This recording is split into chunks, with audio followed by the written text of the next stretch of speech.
Okay, guys, we are live. So for those listening at home, welcome to the Dungeon Musings YouTube channel. My name is Kevin Madison, and I will be your friendly Dungeon Master this evening. I guess Game Master, or Astonishing Master, because today we are carrying on with our ongoing campaign of Jeff Talanian's very cool Astonishing Swordsmen and Sorcerers of Hyperborea, 2nd edition, in a campaign that we're calling Reavers of Thule, or Thule. And with me today are the stars of the Reavers of Thule. I'll go the order I've got you guys on the screen here. Why don't you tell us who you are, who you're playing, and what level are you currently? First up, we've got George. Hey, I'm George. I'm playing Mallow Black. He is a Chimera Celt Warlock of level 6 currently. Very nice. And next up is Will. Hi, I'm Will. I'm playing Amar. He is a 7th level monk from 18th century Earth. Nice. Next up is Carl. Oh, who is muted? I hit the wrong thing too. Yeah, sorry about that. Okay. I am playing Iphigenia Contadoros. She is a 7th level Amazonian warlock. Nice. And last but certainly not least is Robert. Yeah, I'm playing Sard Buxande, and he's a newly minted 6th level Cryomancer Inuit. Very nice. All right, so guys, the last couple of sessions have been pretty eventful ones. Possession by a carnivorous god, meeting friends with pterodactyl people. So who would like to bring George up to speed for what's happened over the last little bit? Let's see. Was the last time you were here, George, when we were in that small room where we camped? Were you here then? It had like the eggs in it. Do you remember that? The last time I was here, we came upon a bunch of loot after killing some frogmen in a tower where we were kind of making our way upstairs. This is August 28th. Oh my gosh. So, yeah. Lots of things have happened. Yes, and some of which I've managed to be able to see, so, but... Yeah, we made our way further into the temple. Okay.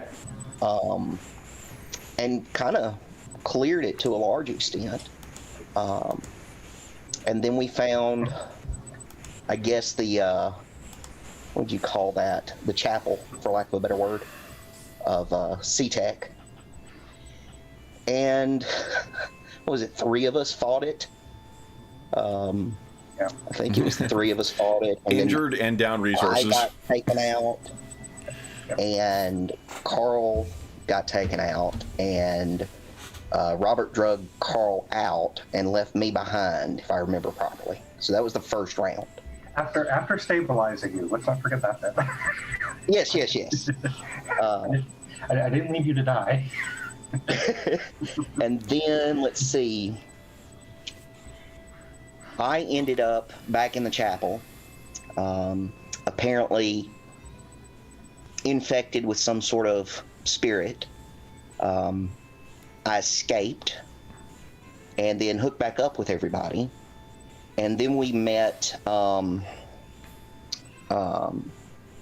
pterodactyl men. And they took us to their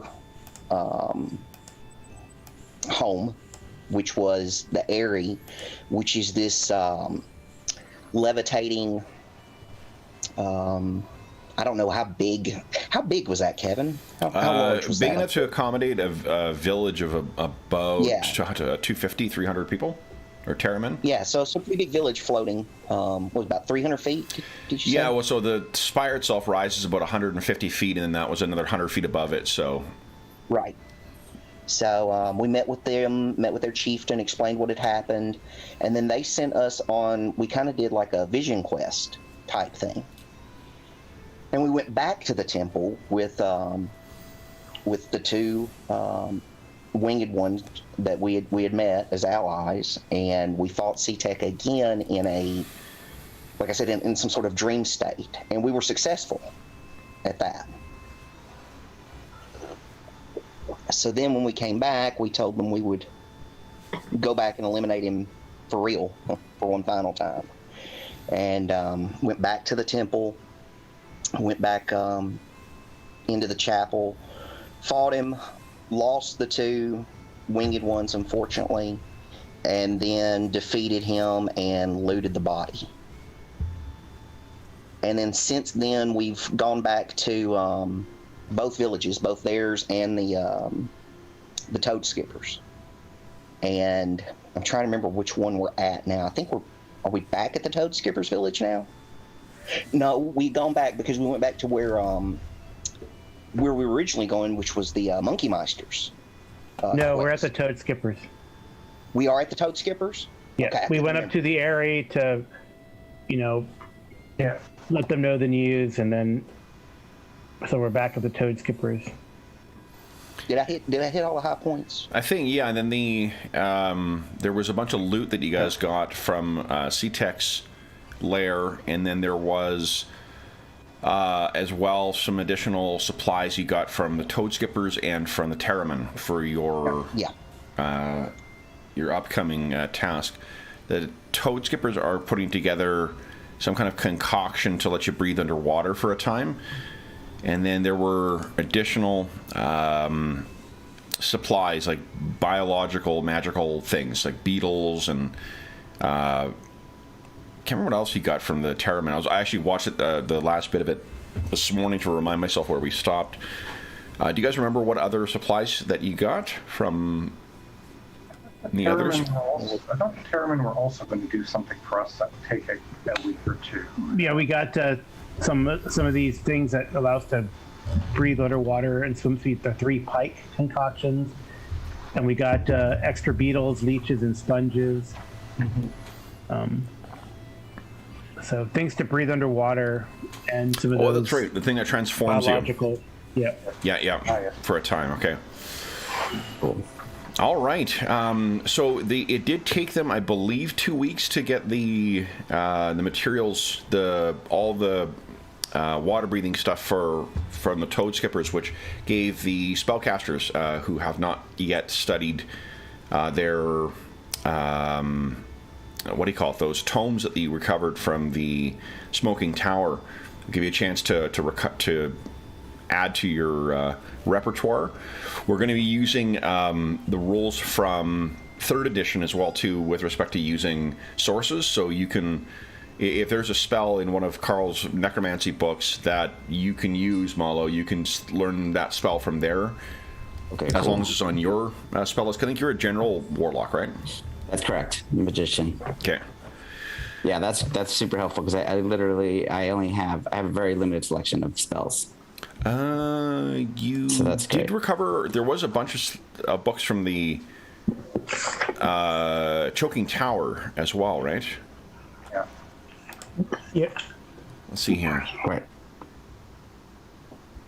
Yeah, there were books where the books were like specific. That's what I remember. So he gave me a whole list of what was in my book, the books that I found. Mm-hmm. And then, I think we did. George, did we give you the list of the ones that you found that the party found for Malo as well? Not that I'm aware of. I may have missed it. Okay. But I don't believe so, because I have like 1 3rd level spell, a couple 2nd level spells. Okay. Because we just haven't come across magician spells. Yeah, and I think that we said there for sure there are books with everything, every 1st and 2nd level spell in the core book is in there. First So level awesome. spell. Yeah, 1st level spell. I had Yeah, and then was there a limited amount for the 3rd?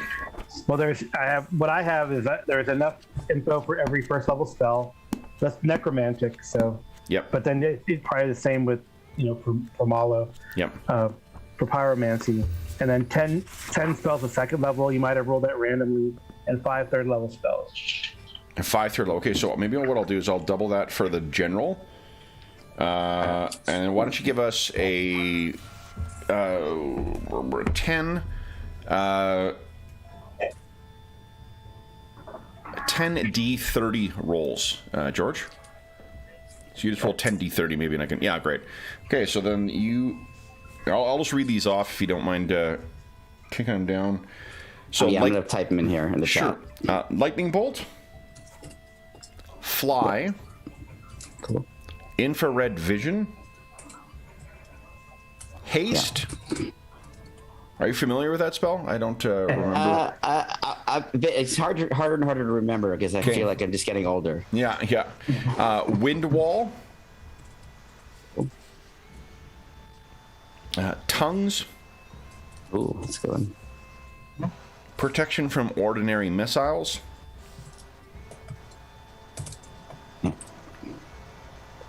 Twofold missile. Dispel magic. And suggestion. Oh, great. And of course, Carl, those appear on the necromancy list as well too. You are welcome to learn those too. I think several of those. Lightning bolt for sure is. Dispel magic is. And I'll check the cryomancer list. Oh yeah, of course. Yeah. All right. And then for 4th level, why don't you give us a 5d 30? Okay. Hallucinatory terrain. Secure shelter. Fire trap. Fear. And remove curse. Well, that's kind of handy. And then give us a... Yeah, warlocks don't get 4th level spells, but we can give these to Sard. That's true. Oh yeah, right. You guys don't get that level. Okay, so this is just taunting you. Yeah. I can't. Look at this badass stuff. But I can't learn them until I'm basically able to cast them, or I can learn them now and just be able to... You can't until you're able to cast them. It's can't try. Can't pre-train with your magics. Yep, got it. Then, so you guys will have a 2-week period after meeting with the Terramen. And what do you guys recall about what you were planning on doing? Going back to the sunken tower, and or do you mean at the Terramen? Or sorry, at the Code Skippers. But our idea was to go back to the tower eventually and try to see if we can find an entrance below. Okay. George, any questions? In terms of how the 3rd edition, some of the 3rd edition spell rules are being used now, can I basically learn all of these spells, or try to learn? Is it a chance of learning? Yeah, or I think it's the same as those rules. I don't know if that's changed. I just know that they've been. The rules are now more flexible for sources from learning. I don't think the actual rules for learning.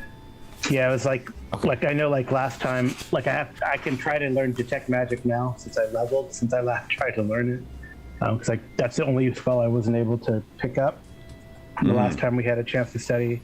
Oh, nice! So you can try here. You gotta try again, and then since I hit 7th level, it says that you get a spell. Yep. Right. For free, so I can choose from the 3rd level list probably. Yep. Or. Yeah, so then it's on the core rulebooks, page 8, gives you your percentage chance to learn, and then again, it's just we're interpreting that as if you don't learn it from that source, you can try from another source. It just means that the one you've got right now you cannot learn from. All right. Okay. Any other questions? No, I mean, I actually was able to catch some of these sessions, so some of those I was very familiar with. I watched you take down C-Tech. That was amazing, shocking, and amazing. Well, actually, both the second Dream Time and the I didn't see you get wiped out. I did not see that one. Well, that's good. You didn't miss much. Well, all right. So then let's see here. Then what we need is the other loot. And I think that was put. Let's see here. I have what we put aside for Malo. Oh, sure. Yeah, go ahead. On my character sheet, we give you a rod and a wand, Ooh, okay. And the rod is a rod of elemental fire. No. Going down this route again. And the Yeah. yeah, Where's and that the pin? wand. The wand is also called the Smith's Wand of Fire. Smith's wand of what? Smith's Carl? Wand of Fire. Fire. Okay. Let's see Oh here. man. I can tell you what these do in a second. Yeah, I think the rod might. Well, yeah, I know they're custom because Kevin has a lot of books he likes to use. It's cool. Here we go. No, Okay, so really? No, I like Okay. the custom magic items. That Yeah, me too. yeah. So the Rod of Elemental Fire is a 3-foot-long rod decorated with carved skulls and leering faces that exudes constant streams of gray smoke. When you trigger the rod, you roll randomly, and then I will tell you what the result is. It could be a fireball or a wall of fire or summoned fire-infused creature. It has 85 charges. 85. Okay, got it. And then the Smith's Wand, you can expend one charge to touch a weapon, granting it +2 to attack and damage for 10 attack rolls. It may also cast Burning Hands, Pyrotechnics, Fireball, or Wall of Fire. Burning Hands, Pyrotechnics is 1 charge each. Fireball and Wall of Fire are 2 charges. It has a total of 85 charges. Okay, and the only thing I missed was the bonus for the weapon is 10 rounds? +2 to attack and damage for 10 rounds, yeah. Yeah, okay, great. All right. And it's just Wall of Fire and Fireball that are 2 charges. Yes, and then Pyrotechnics and Burning Hands are only 1. Okay. Cool. These are awesome. Okay. All right. And we- So we can And assume. we also give you a beetle, a leech, and a sponge. Say it again. Carl, I missed it. A beetle, a leech, and a sponge. Okay. We mentioned is that it's now a Fear Factor themed campaign, right? Yeah. Yeah, apparently. At least it's not naked and afraid. Yeah.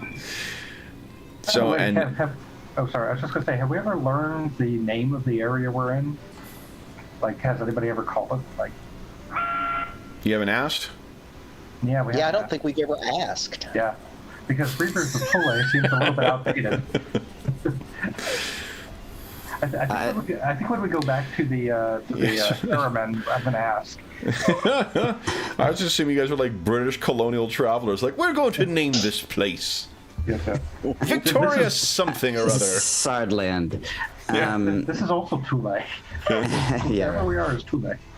One last quick question, which is on the Wand of Fire. How many charges on that one left? I think it's 80. Let me double check. 85, I think. That was On 85 both as of well. them? Yeah. You said 85, the last number for the charges. Yeah, are those 80 That was for the rod. Oh, okay. could be the same for both though. Let's take a look. Okay. Hyperborea, it's in the... I've already renamed the channel on Discord and I already forgot what it was. Elemental Fire, 85 charges as well. Okay, great. Thank you. It's a lot of chance to get in trouble. Oh, yeah, I mean, a that's lot of support not- for your heroic endeavors. yeah, some combination thereof. Well, we shall see. All right. So then, what? First off, Malo, what you can assume is that over the time that you're, the downtime, you're gonna be able to get your healing back up to full. So your hit points will be back up at full. Everyone else great. looks to be at full right now. How does studying magic work? Does it take you how long? How many days? That's what I was just looking at. I think it's so rare that we've gone through that in this game. You guys have really never had a chance to catch your breath.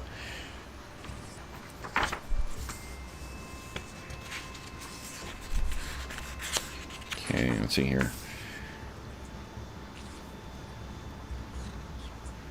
Copying spells. To copy a spell, the magician must examine the spell using his read magic ability. The inspection generally takes 15 minutes per spell level. Next, you make a chance to learn. Once understood, you may then proceed to copy the spell. It takes 3 days per spell level to complete. Whoa. Okay. Okay. Wow. I guess it's 1d2 plus 1, isn't it, in AD&D? No, it's a plus the spell level, right? not multiples of the spell level. Right. Yeah, that's a long time, my goodness. It's a long time. All right. So then, you guys will have 14 days. That's about, well, it depends on what level of spell you're casting or trying to learn. Is it 3 days per spell level? 3 days per spell level for the spell you want to learn, yeah. All right. So And then, we have 14 days. 14 days with which to study, yeah. I don't think I need lightning bolt. I have a few things I can cast that on me. Hmm. Wind bolt, what does that do? I really Tongues can only is third do. level. Yeah, tongues to 3rd level.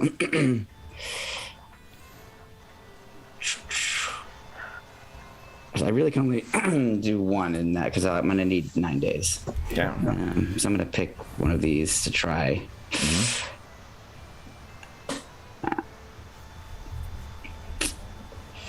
I love utility spells, but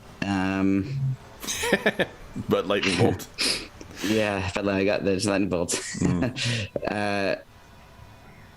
Tongues is helpful, of course. Infrared vision could be helpful, but I'm not great at sneaking. It doesn't, and dispel magic is good. Yeah, I do have Okay, tongues. great. That makes a difference, but Okay, and how about dispel magic? I do not have dispel magic. I was thinking about taking that one. Okay, I well, was thinking about dispel magic also. okay, well then I won't double up on that. I guess I'm gonna have to go with lightning bolts against my will.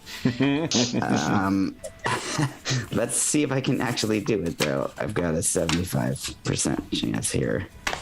So I spend 9 days trying to copy this thing in and learn it and see what happens. Yes. Okay, I have lightning bolts. Dang, I'm gonna do a dispel magic. It doesn't hurt to have 2 people do it, just in case one of us isn't here, I guess. Yep. And mine is a 95% chance. Nice. So we have 9 days, you said? 9 days, 14 yeah. total, but it takes 9 for a 3rd level spell. So it's 3 days per spell level. Oh, 3 days per spell level, okay. Yeah. It's 14, not 15. We so have 14 days, so it's like we could basically learn like 2 spells, a 1st level and a 3rd level, Yeah. or 2 2nd level spells. You guys can feel free to take that's longer true. if you like. It's just that if you're wanting to go to explore the tower as soon as you have your supplies, and then that's what you'll need to do. Yeah, you'll Well, need to I'm do gonna that. try to learn detect magic again, Okay. the 1st Okay. level. Nope. It's I'm gonna take that opportunity to try to learn magic missile. and then This last 3 days. dispel magic. No. Oh man. Get it. Yeah. Oh, All right, so I got dispel magic though. yeah. So, Yeah, so you did get. I thought you failed the roll. Or detect magic. Oh, okay, got it. Okay. That spell is so elusive. So yeah. Oh no, yeah. Because that's the one we're using for identify. So, okay, just as a reminder, we can find any of the 1st and 2nd level spells general wizard. All of the ones. They're in the Oh. spell books that the guys Okay. have. They've accumulated a lot. massive Okay. trove. Fergus Okay. Shude's Got it. collection was raided before the tower collapsed. Yep. And by collapse, I mean stomped into the ground by Godzilla. Yep. Okay. Let me just see if there's one other one here I want. Oh, why not? Can I decipher language? I do. Chuck grass. Okay, so in our montage, we're seeing our hero study books while Amar is practicing his kung fu. Yeah, if we have one more, if we waited one more day, we could do level 2 instead. But I guess you guys have already rolled, so I will attempt to do freezing. we hand. can wait one more day. What's one more day? So if you want to do the 2nd and the 3rd. Yeah. Let's see. So it'll be the generalist spells, not the cryomancer spells. Sorry. Okay. Okay, got it. Yeah, so right. if it happens to be on the cryomancer list, Right. you can still learn it from this source. It's just that. Okay. The magician spells. Yes. Basically, then you're saying, okay, got it.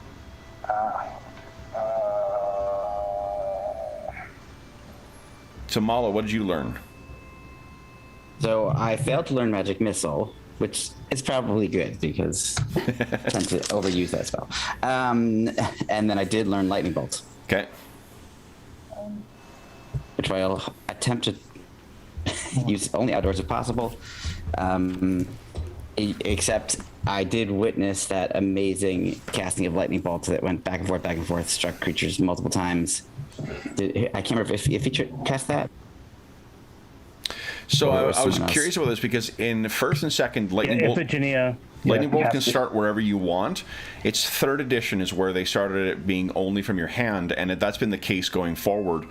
It actually adopts that in Ash as well too. Yeah, and it still does the bouncing, and it's 180 feet worth of travel, I guess I would say. Yeah. Describe it. So it'll have to be very strategic.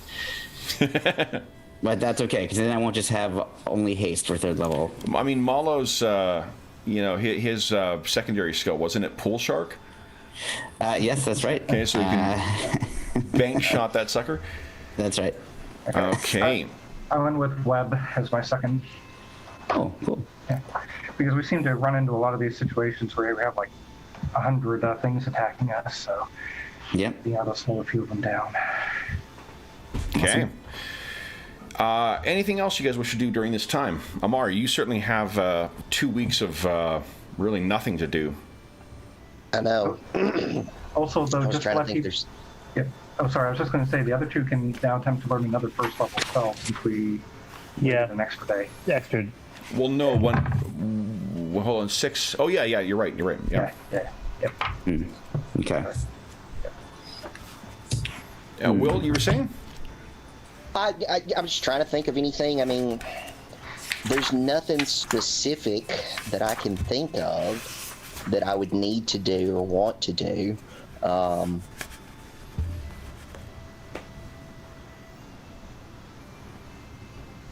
trying to think of anything else in the village that they would need that I can help with. I'm going to do this. Why don't you give us a percentile roll, please?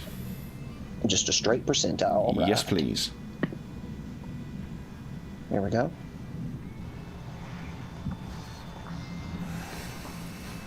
So it's about, let's see here, how far in? Where's my dice? Where's my dice? Where did I put them? Hello? Hello? Hello? We don't like your dice. You could get new ones. There. Go. All right.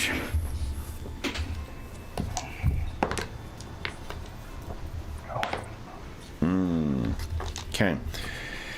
So your friends are deep in their arcane studies. Yes, so they've been. There's the hut or 2 huts that are set aside for you guys. With the death of all those toad skippers, there is fortunately housing is easily available right now. They're in there, burning incense and studying these arcane tomes of Furcus Shoots, the scrolls and the folios and the tomes. And part of, I think, your time is, and you're diligently followed around by that, what do you call it, that bearing toad? The load-bearing toad that you brought with you now? Okay. He is following you around quite diligently, and you get to know some of the people in the community. And what you find after about 12 days, maybe you're going to your regular spot. You know that everyone else is going to be studying, so you're going to a nice spot near the lakeside where you can just relax and study. And what was the toad's name again? I thought we gave the... Don't get me wrong. Old Jumper. Old Jumper, right. Old Jumper. That's right. So Old Jumper will have a chance to just kind of lay in the sun, eat flies. And what you hear when you return, or when you get back to village on this day, this is 12 days after you guys have returned from the Eyrie, you hear that there is apparently some kind of creature that attacked one of the hunting parties. They came back and yet another. There are 2 injured hunters, and there's 1 hunter that is gone. So you kind of come back to find the village in a big hubbub. Everyone's upset. They're, to be honest, a little worried that C-Tech might be back.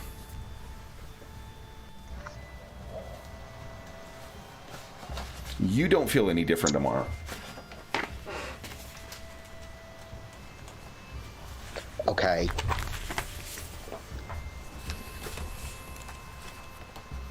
And where did this take place? It took place to the west of town, deeper into the jungle. The west. Okay. If you check in on your allies at the end of day, because they can't spend, like, they're not like night and day studying. It's 8 hours of it. So while you guys are eating, Right. you could maybe let them know what's happened, check progress on their studies, and then determine what, if anything, you guys wish to do. I want to make one quick roll, which was for my other first level spell, since we did have some more time. I'm going to try to learn Dash. Let's see. Okay. Yes. Okay, Nice. just barely. I'm gonna try to learn Command. Okay. Okay. Nice.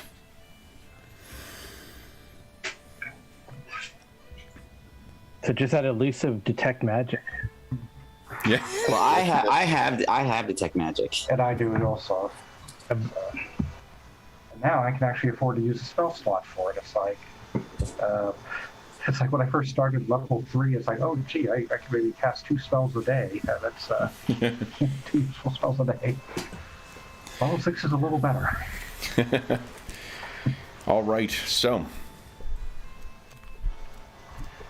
did those people just not come back, or did they recover bodies? no, they were attacked. Like they, 2 of them were quite badly injured. One of them was dragged off. They've described it as quite large and reptilian. Okay, I think definitely the first thing Amar would do would be to minister to the wounds of the ones that came back injured. Sure. So that would definitely be the first thing he would do. Okay. So you'd assume that, yeah, because I think you've, what is it, your level's worth, or 2 times your level of...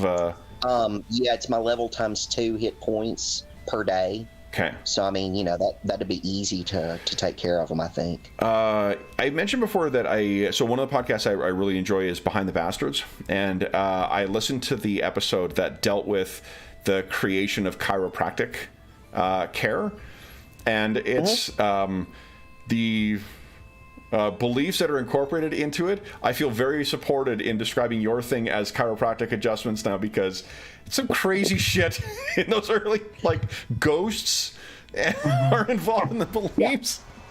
The belief that you could cure cancer with chiropractic adjustment. Like, so if you do a little bit of chiropractic adjustment on these guys, you can restore back your hit points. So they are restored back, and what they're able to get across to you is it seemed to be reptilian. It had like a greenish bluish cast to its body, so it was very difficult to see. Okay.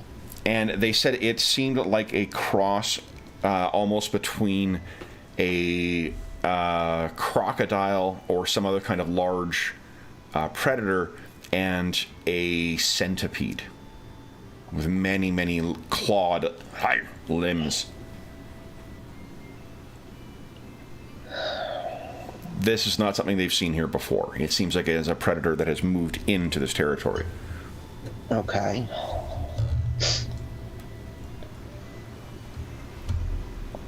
And this is just standard life in the jungle. Yeah, but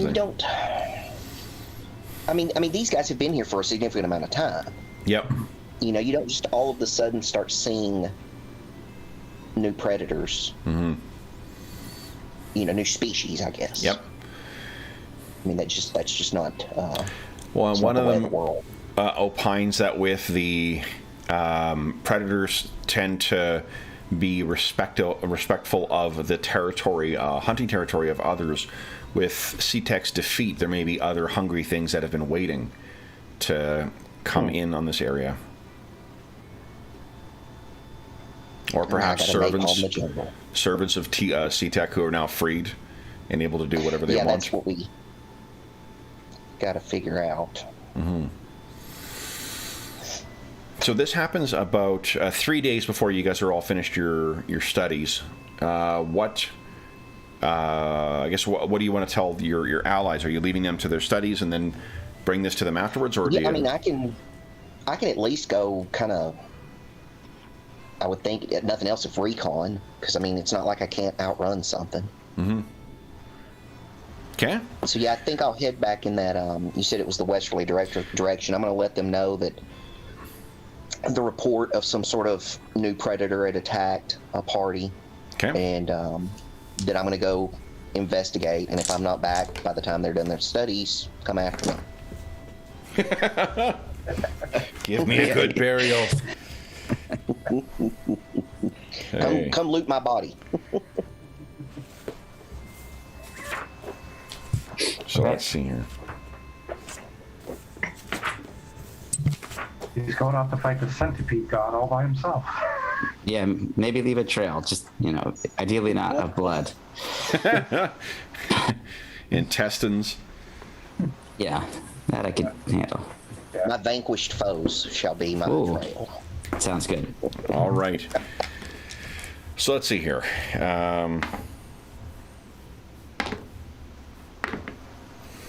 So the first day you spend with 2 guides. They bring you through, and you can find evidence of something big moving through. Like, you guys can picture that in, heavy... Actually, let's switch up the music here. Where's the... Oh my god, I'm fucked song.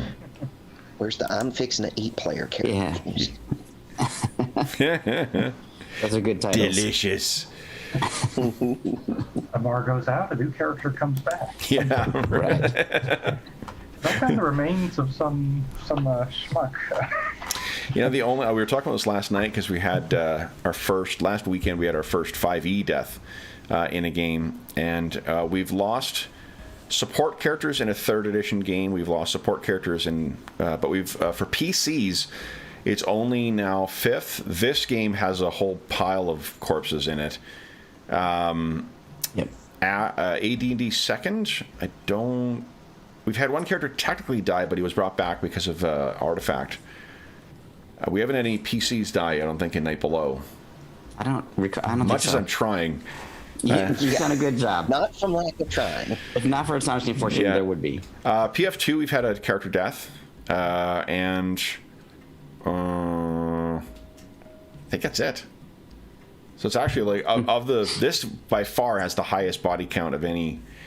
Yeah, we did have an entire TPK at one point in one of the other games, so that counts. Anyway, with that happy news, Amar, what you find is in the middle of the one of the we should have an entire TP. What's that, Robert? Robert's frozen for me. Yeah, he's frozen for me as well. Okay, so it's not mine. Okay. No. Always have to check. He got hit by one of those. He got hit by one of those chronal grenades. Yeah. I justified my purchase of a Deep Magic and that Griffin saddlebag last night because I insisted on using some spells and magic from them. Yeah. There's Nice. One of the spells is from Deep Magic is Clockwork Bolt. So you fire an arrow, and then when it hits, it also deploys little saw blades that kind of cut around, and the character can either use their action to yank it out of them and not take the damage, or they have to take extra saw damage. Okay, I have that book, so now I may have to incorporate that into a future session. It's a pretty great for archers. It's a pretty fucking handy thing, and it's only because it's a cantrip too. You can get for disposable. It's a basic same cost as a potion healing. That's great. So 50 GP per piece. Robert, can you hear us again? I can hear you. Can you hear me? We can, yeah. Yeah. Okay. Okay. So what you find, Amar, is, and this will be later in the day, so this is maybe around 3 o'clock, you are trying to find any evidence of this beast. And what you find is, and this is the hunters, the Toad Skipper hunters pointing this out to you. And let's remind ourselves what the Toad Skippers look like, because it's been a while. These guys, where are you? Where are you? That's not a terrible toad, man. Here we go. So one of these guys points down, and at first you look and see, like, man, is there a lot of them? Because there are paw prints, or claw prints maybe is the more accurate term. It seems to have like 4 splayed toes out with like 3 and then another one set aside in a weird angle. And at first it looks like there's a ton of them that went by. The paws themselves are about they'd be about a foot across. They're fairly deep, but they're not as deep down as you would think, I guess, from their size. But once you realize, like, at first you think there's a whole bunch of them that went by, and they are like, no, one. And you realize that this thing must have dozens of legs, because this little stretch of exposed earth, you can see there is a trail. And you can also see, looking up, there are like gouges in the trees nearby that have been hit by something, and one of them, those gouges, is 12 feet up. Yeah, that was going to be my next question, is how high? That first day out, that's everything you see, though. You could go back and try again tomorrow. Yeah, that sounds like a good idea. Okay. Let's go back. Are you... the Toad Skippers are going to defer to you in this. Are you suggesting that the other hunters do not go out, or... I would suggest that they don't come out in this direction. Okay.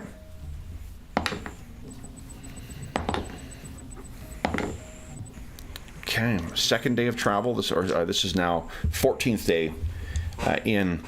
No sign of this whatsoever in that region. Do you go out one more day? Yeah, because they're still studying this last day, correct? Yep, correct. Yeah, let's go ahead and do it one more time. Third day, no sign. Interesting. So, everyone else has completed their studies for the day. Everyone has their new spells that they are capable of learning. What are you guys thinking? You would have at the end of each day, Amar would be able to share at your meal time. He would be able to share the progress if you wanted to. Yeah, let him know what I found out, which is not much really, other than it's incredibly long. It's big, but possibly not massive. And it could theoretically be climbing up the trees. Has anyone else in the tribe spotted it since that first time? Another hunting party in the northwestern quarter. Northwest of the town, at least. They found more tracks, fresh. So it's on that western side for sure. Yeah.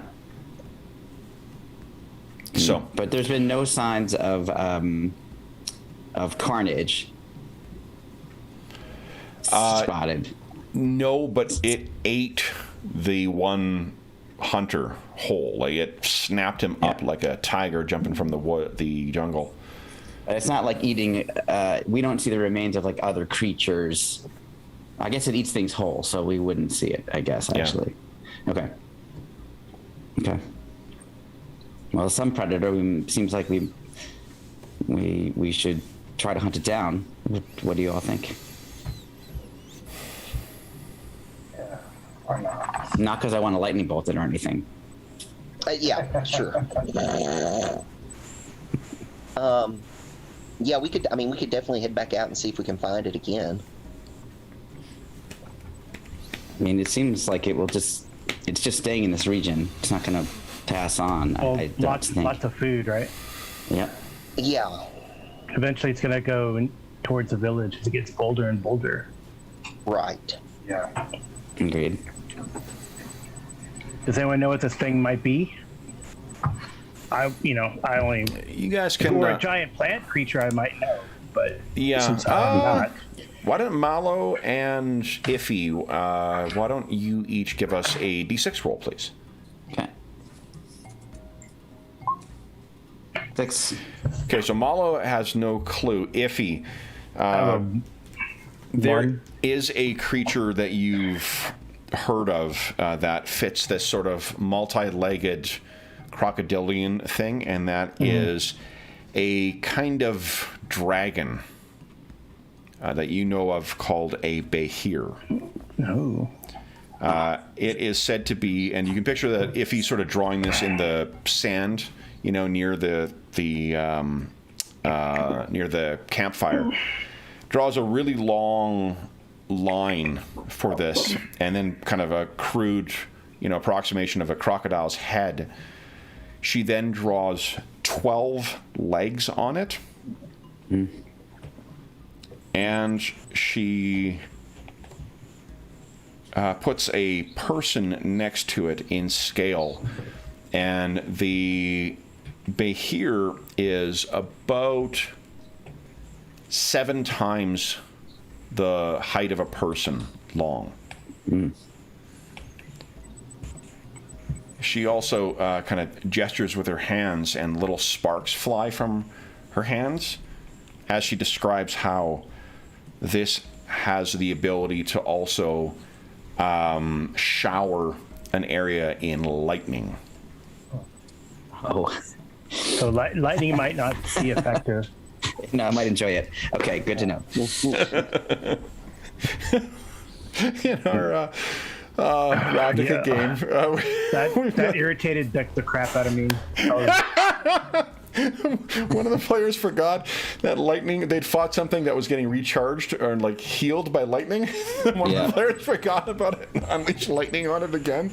That's awesome. I think it was the third I time. would have been more upset if the players had some, In fairness, the player was had COVID, was in the hospital, and was drugged while that happened the first time. So probably he legitimately forgot, not paying attention. And it's great because it also, in fiction, makes sense for his character is an absent-minded scientist based off of John Noble's character from Fringe.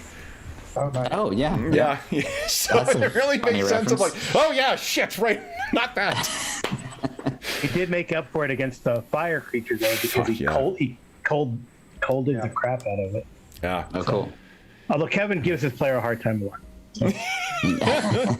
Kevin's only yelled at me once in the last week playing the game. So. That's it. Snap the center, Carl. Snap the center. Yeah, you're measuring. I'm sure it must be the default way you got it set up when we were measuring for 5e. It just because I don't snap. The snapping it gets on my nerves. That's probably why. No, and that's understandable because especially if you just want to measure distances. But let's see here. So that's what if he finishes describing is this, massive certainly thing. certainly matches with what what Amar has seen and what the other tribe members have described. But I feel these might be native to, our Hyperborea, not Thule. So how it got here. Well, I think many things have gotten here by strange reasons. The travelers, one amongst us. So that doesn't surprise me. Those creatures that messed with us captured us and messed with us. Right? Because you rolled so well, I will also let you know that these things are one of the reasons why you would be studying them, perhaps, they are utterly and completely immune to any toxin or venom. For the biochemists at home as too, I don't know if there's a difference between toxin and venom. I think there is. I think venom, there is. Venom is what like animals inject into you. Toxin is like, or poison is like what you. Toxin might be like organic versus poison being inorganic, but I don't know if there's that level of. I'm sure one of your listeners or watchers will comment. Yes, please. That would be helpful, actually. I should probably know, having studied a lot of biology, but now I just work with fake fish, as my wife calls them, model fish. Not puffer fish, then? Yeah. Fugu.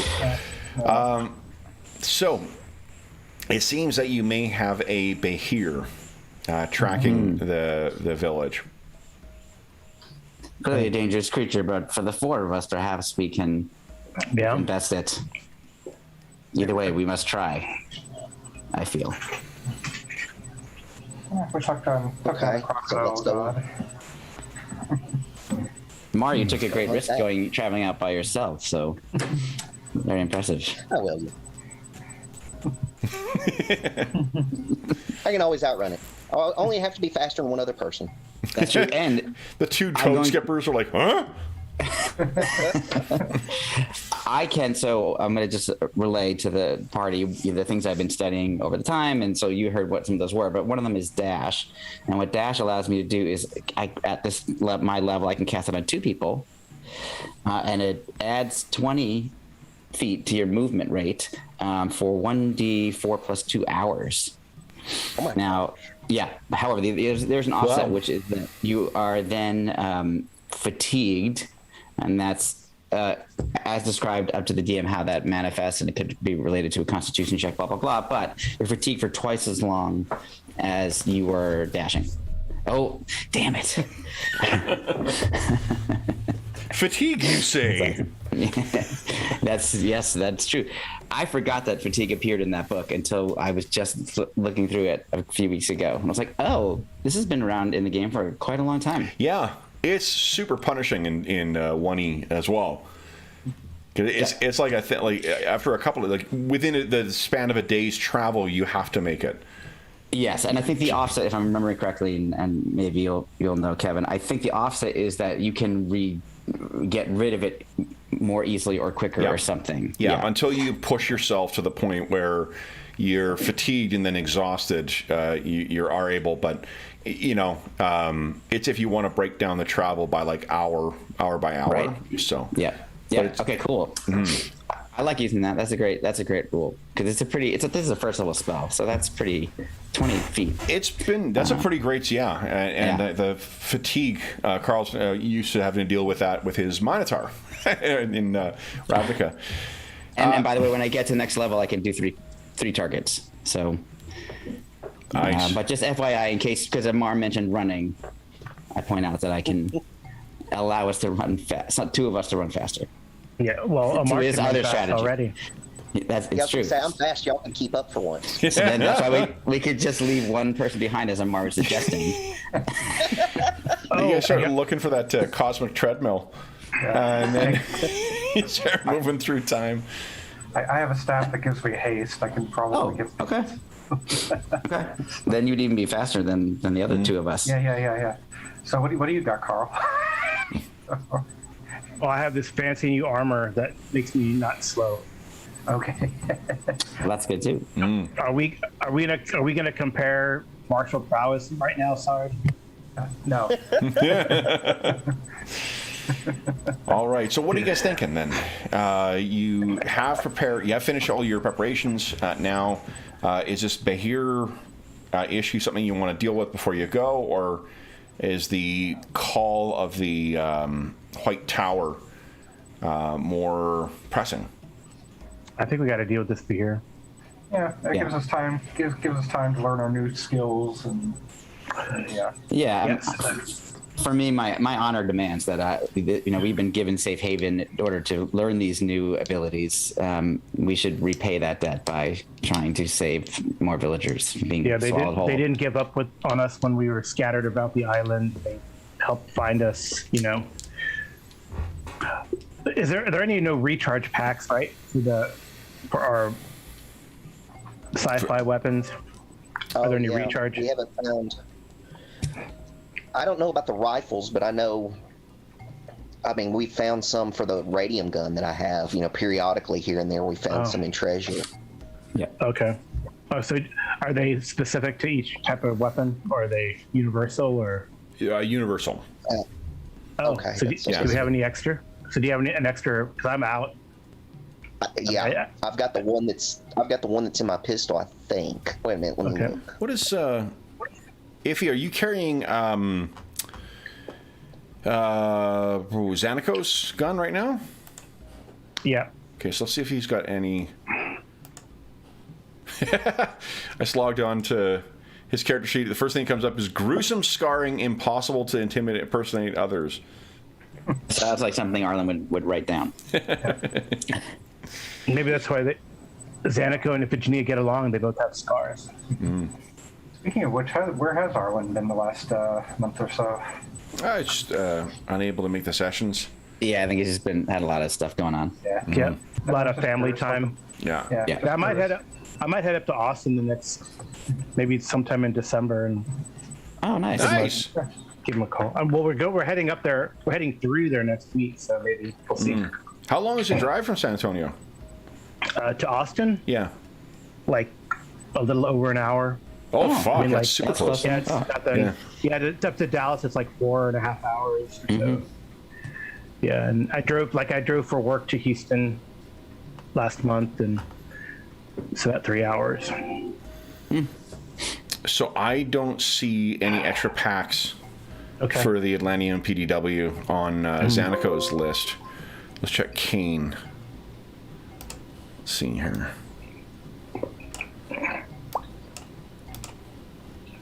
Kane has... No, it doesn't look like any extra packs for the PDW. Yep. Yeah, I discharged that onto Setec, so... Yeah. Yeah, we went kind of crazy there. Well, I mean, Okay. if you're going to have a science fantasy ray gun, like, why not use it on a ancient crocodile god? Yeah. That's right. Okay. So then it looks like you guys are going to need to be sparing with your use of the ray guns, or just, go out in the blaze of glory. Anything else? Although, this tower has said from the Monkey Meister. There may be more recharge packs in there. I'm assuming you're not disposing of the packs either, are you? As soon as they're expended, are you tossing them aside, or are you keeping them?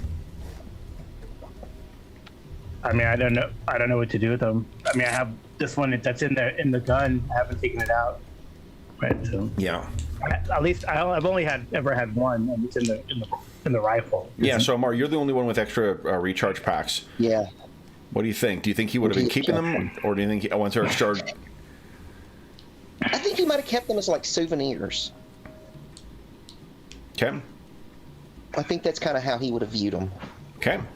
Now, as I saw along the way at some point that Amar was keeping some of those expended casings, I think I would suggest, because of my knowledge of ancient Atlantean and therefore the ability to read so much in Shude's tower, that I think they're worth holding on to. Who knows? They may serve some purpose in future. This is not technology. This is not magic that I understand. I understood this is sort of some kind of technology. Yeah. You guys you would understand it as a form of technology. Like it's sufficiently advanced that you don't know. But I mean, the insertion of something into something else to then make it function, I don't think is beyond the grasp of someone like a culture that's complex enough to be able to build crossbows and there's some machinery that we've used in our normal lives, and then we've seen insane versions of that, gears and wheels, etc., inside Jude's tower with levers and all that. So it's well beyond us, but I do think it's could prove useful potentially. I don't know, but like the only real I think like the cargo cult thing where people misunderstood, like, oh, I pray at this tower and then shit appears from the sky from, supply drops. That kind of stuff is what, like a plane, if you've got no frame of reference for what that is, then you would I can see misunderstanding that. You guys, the step to get to, like, this is a recharge pack for the Atlantean tech, I think, Malo, you would, and in particular, since you have been studying this stuff, you would know that, the basic function. You may have been the one who helped them get the PDW and the ray gun functioning. I think that it could make some sense in the fiction based on everything that we've actually done. So, I'll relay that also to Iffy. Okay. Okay. So then, any thoughts for how to hunt this thing then? Can you keep going out and hope that you run into it, or if it's ranging, I guess what they are curious of is, do they pull back all of their hunters to have them all go to the south and avoid the west altogether, the west and the north? I mean, it seems like that would be a good safety measure for the moment. It may not matter, but yeah, let's wherever they think makes most sense, whether that's south or east or southeast. Okay. Let's pull them back there. And then are any of you good at hunting things?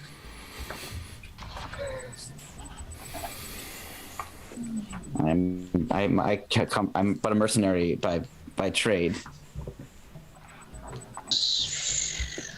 There are hunters in the village that have been taking Amar out.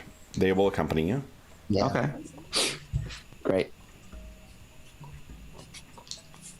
Well, perhaps we should go to the last sighting location for find the tracks there and see if we can pick up a trail. Yeah, because I haven't been to that location yet. So yeah, we could definitely go and check that up there out. Okay. Carl, you're trying to say something too? No, I was just saying something. No, I was going to say that it emphasized that these hunters should stay in the back. Okay. We don't want to lose you guys. They will happily agree to that. So while we're walking out, at some point, Zard will ask one of the hunters, what do you call this land that you're in? Oh, yes. They look at you, the land. Okay. I knew it. Yeah. And who are you? We're the people. Let's see, let me just grab my copy of the Smug DM's manual. Yeah. There we go. The book of random smug comments. Exactly. When we ask the Terramet, it'll be beneath. Oh, man. Hey, a Smug I'm not DM. asking.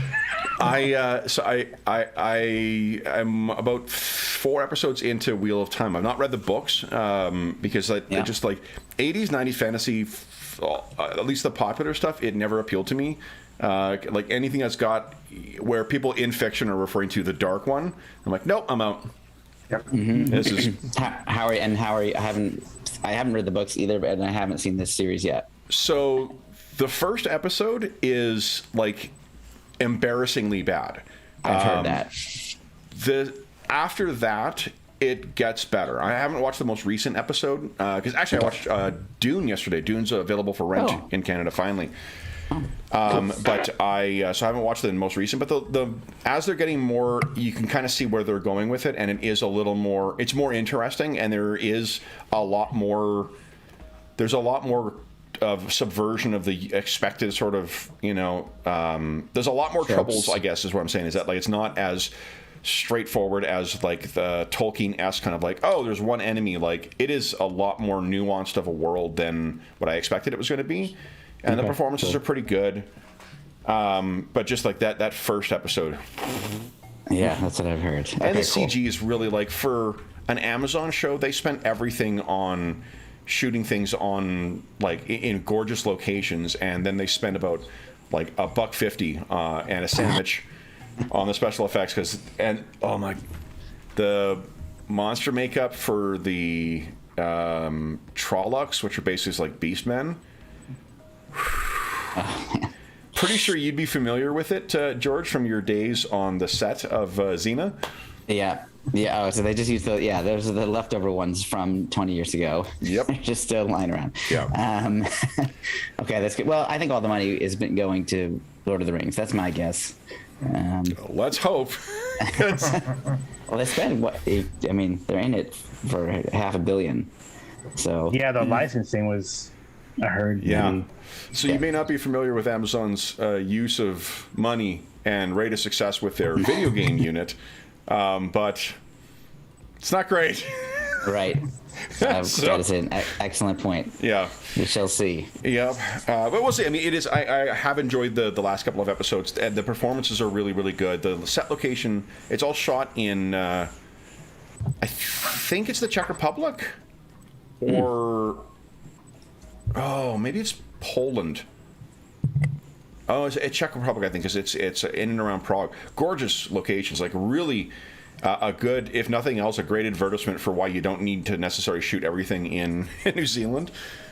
Yeah. You know, definitely very cool there. But in any event, so you guys are heading out with your two hunter allies. I was just looking up the rules for tracking for the hunters. And Kev, I'll give you another chance to hurt us with the environment. It's the second week now, so I might want to roll for the Black and Lightning wand for Thunderstorm. Oh, hold on. Yeah. Let's see here. He's on a 6 of 7. Not that it's really useful at the moment, but Yeah. it'd be nice to have that thing fully charged when we go into the tower. Yeah. So let's see here. Why don't Robert? Why don't you give us 3 percentile rolls, please? Okay. I thought it was. Okay. Sorry.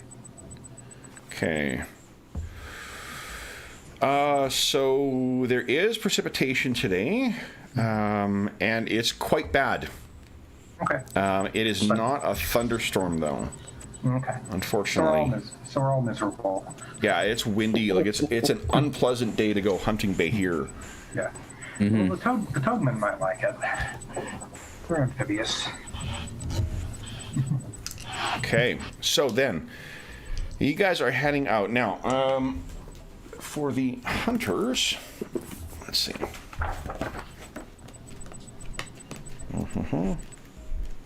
Do remind you that this creature probably eats lightning for breakfast. Yes. No, I know. I wasn't saving it for that. I was like to have it fully charged by the time we go to the tower. So I'm gonna take advantage of any. George, what type of armor does Malo use? I have Splint, the remains of Splint anyway, since we arrived here. So we have an extra, because I have this laminated armor now. So I have this ornate leather armor that's crocodilian scaled leather armor. It's actually leather armor +3. So so I don't know if that is an improvement for you. Well, leather armor is 8. It's 7 or 8. It's 7. Is it 7 or 8? I can't remember. Maybe you're right. Is this base 9 or base 10 for AC? That's what I can't It's a remember. base 9 system. Base 9. Okay, so then it would be AC 7, I think, for Right. leather. So that would make it AC 4 with the +3. Yeah. It would effectively work out to be the same, But it's light armor. but it's light armor. So yeah, and what I had was not magical. Oh, and doesn't it? It's water walking too. Water walking. It allows you to walk on. Oh. Oh, by the way, just one last thing. You can walk on water. It's Jesus' battle armor. That would be amazing if Virginia. I would love to Yeah, no don one's that using armor. it, and you're here. That's fantastic. Okay, so Was there a name associated with it, or yeah, was it... we put ornate leather armor. It's crocodilian scaled. Right. Okay. You can claim it's from the bot. The scales of Setek if you want. Oh, that's good. We didn't find it. I believe it was found in that abandoned village of undead terrible toad. Amar remembers that. It was a Lord, village full of white toadmen. Level draining. Yeah. Yeah. Ah, yes. Yeah, I'm gonna take it off my character sheet. Well, I'm adding it right now. And the walking on water, is that a limited usability charges? It's like once per day. Okay. But and I don't remember, Kevin, what you decided on the duration. Yeah, I think like once it's active, I don't remember actually, to be honest. I think it might be usable at will. Okay. Like it's not water walking is not a, terribly it's just that you need to activate it because otherwise you're constantly going to be stepping on top of water. I think I've shared my story of how you cast water walking on people before they jump down into water in WoW and then they die. It's pretty great. All right. So then you got. Yeah, it's funny. It's true actually. Like I forget to do that on my Death Knights sometimes. Because Death Knights can walk on water and then they get slammed when you jump off the cliff. There was in Lich Kingdom in particular. There was a dungeon called Azrael Narub that one part of it is this massive fall down into water, and regularly what would happen is if you were a little too slow behind the Death Knight would fall down in the water and then activate this aura that gave everybody water walking. So they're able to hop on top of the water and walk away no problem, but you're still falling, so you hit it as if it's a flat surface and then you die. So it's great stuff. Okay, so then why don't we have Sard, why don't you give us a D12 roll, please? Sure. Let's see. Is that good or bad? Well, we'll find out. Yeah. Wayne put the definition of toxin in chat for us. Toxin, a poisonous substance that is specifically product of a metabolic activities of a living organism and is usually very unstable. Cool. Thanks, Wayne. Interesting. Yeah. All right. So with a trip out to let's see if you encounter anything on the way. All right. With a trip out to the last spot that you found this, your Toad Skipper ally is able to find a trail. Let's see. Why don't you give us... Amar, give us a D6 roll, and then Iffy, give us a D6 roll. All right, so it's 3 hours of travel to get out to this hunting spot, and it'll be another 4 hours of travel until you reach your final fate. I mean, your intended destination. Final destination? Have a really pretentious way of describing your GPS system described it as your final destination. Yeah, okay. 12.3 hours until you meet your doom. By which I mean reach Winnipeg. Yes. All right, so then, what is the plan for tracking this thing? Are you just following along and just trying to keep an eye out, or? So have we found the spot where those tracks were last spotted? Yes. Okay, great. Yeah. And there's a trail you can follow. So let's follow the trail. One would assume if it's moving, we would be able to hear it. Okay. And it's quite large, so we should also make sure we're looking up, because Amar had said that he had seen some marking, some rending. Like in the trees or something? To add a more you need concern to this, too, like the Toad Skippers are no strangers to hunting in this forest, and it came out of nowhere. Got him. Oh, okay. Let's keep a careful eye out. Did they say, like, it came out of nowhere? Did they mention that it dropped, or it just appeared out of the woods somewhere? Well, it came out of nowhere. Okay. Okay. Teleport. I think it's fast. Or it come out and teleport. Or it's impossible to see it, and suddenly it was there. Or invisible. Or camouflage. It's a Cheshire over here. I had my first year of university when I was young. I had a religious studies teacher who was in his last year of teaching. He's a South Asian guy, and because it was his last year of teaching, he'd like to go off on divergent tangents and whatnot. And he would routinely talk about, not like every lecture, but often enough to make me think, like, this is something this dude thinks about a lot, about how back home in India, you would have people walking along, loggers, and then the last one would just be gone because a tiger could jump out from the forest, grab the person, and land again without being heard. And tigers are not the size of a behir, but if this thing is optimized to hunt in this environment, Yep. the foliage around you is thick enough that, if you guys take 10, 15-foot spacing between you, you really can't see each other. Right, especially with the addition of the weather. Yeah. So here's a random thought. I have Love this. After my divergent story about a tiger. Yeah. Well, no. Some way of. So I've got this staff of force that gives you +3 AC and saving throws for 6 beings touching it. We could all just huddle up and grab the thing, and it can get us in one gulp. Maybe not a good idea. So maybe. So how long does this it last? A plan for the behir, or? No, this is a plan to help us in case the thing pounces on us. It lasts forever. It's basically an innate property of the staff. We have to keep holding it? Yeah, as long as you're touching it. Oh, that Okay. Yeah. doesn't sound like a good idea. Maybe a few of us could hold it, like maybe the ones in the back. Well, you're holding it, so you'll have a +3. Okay. True. Okay. Yeah. Should we have a rope around us just in case? Oh, let me look at that. Does that grab one of us? I'm assuming what we're seeing here, this image is representative, and therefore, I think we could too easily get tangled. Yeah. With any kind of rope like that. That'd be my fear. Make it actually worse. Okay. Also, you ever seen Lady and the Tramp? Yeah. Yeah.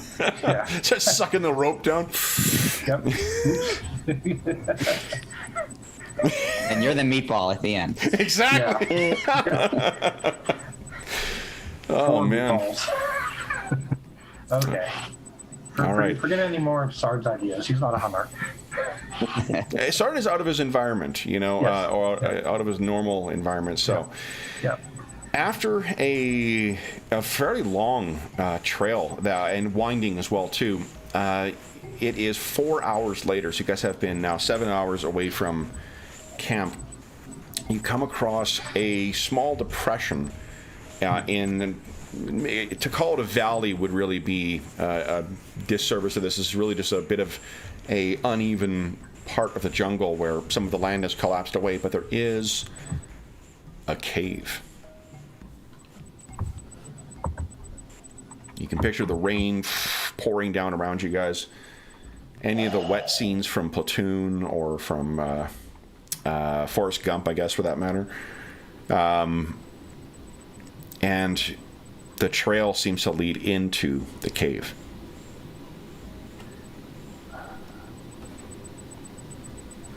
Okay. Is anyone good at? Well, I'm prepared to enter, but do we want to try to scout out the situation anyway first? We have a number of ways for somebody to be invisible, but I would assume this thing could also smell people pretty well. Yeah. If we don't, I'm happy to just, start in. And leave the 2 hunters to guard our rear, like to have them stay outside, out of the cave, and just yell if something else happens. Now I'm completely paranoid. It's like, okay, it's out on this thing. It'll hit the hunters. So the tracks lead into the cave. They do. Yeah. And with the pounding rain, it is. They are fresh enough that the hunters are confident it's within the day. It's either in there or it went in there within the last 12 hours. Okay. Okay. Well, I have an idea. I don't think it's probably a good idea to go in the cave. Maybe this won't work at all anyway, but can at least try to flush it out. I can summon a seeker demon. Can run in there, do what it does, and then maybe it'll get mad and come out, but probably not. But at least it could. I don't know. What's the hit points on the Secret Demon?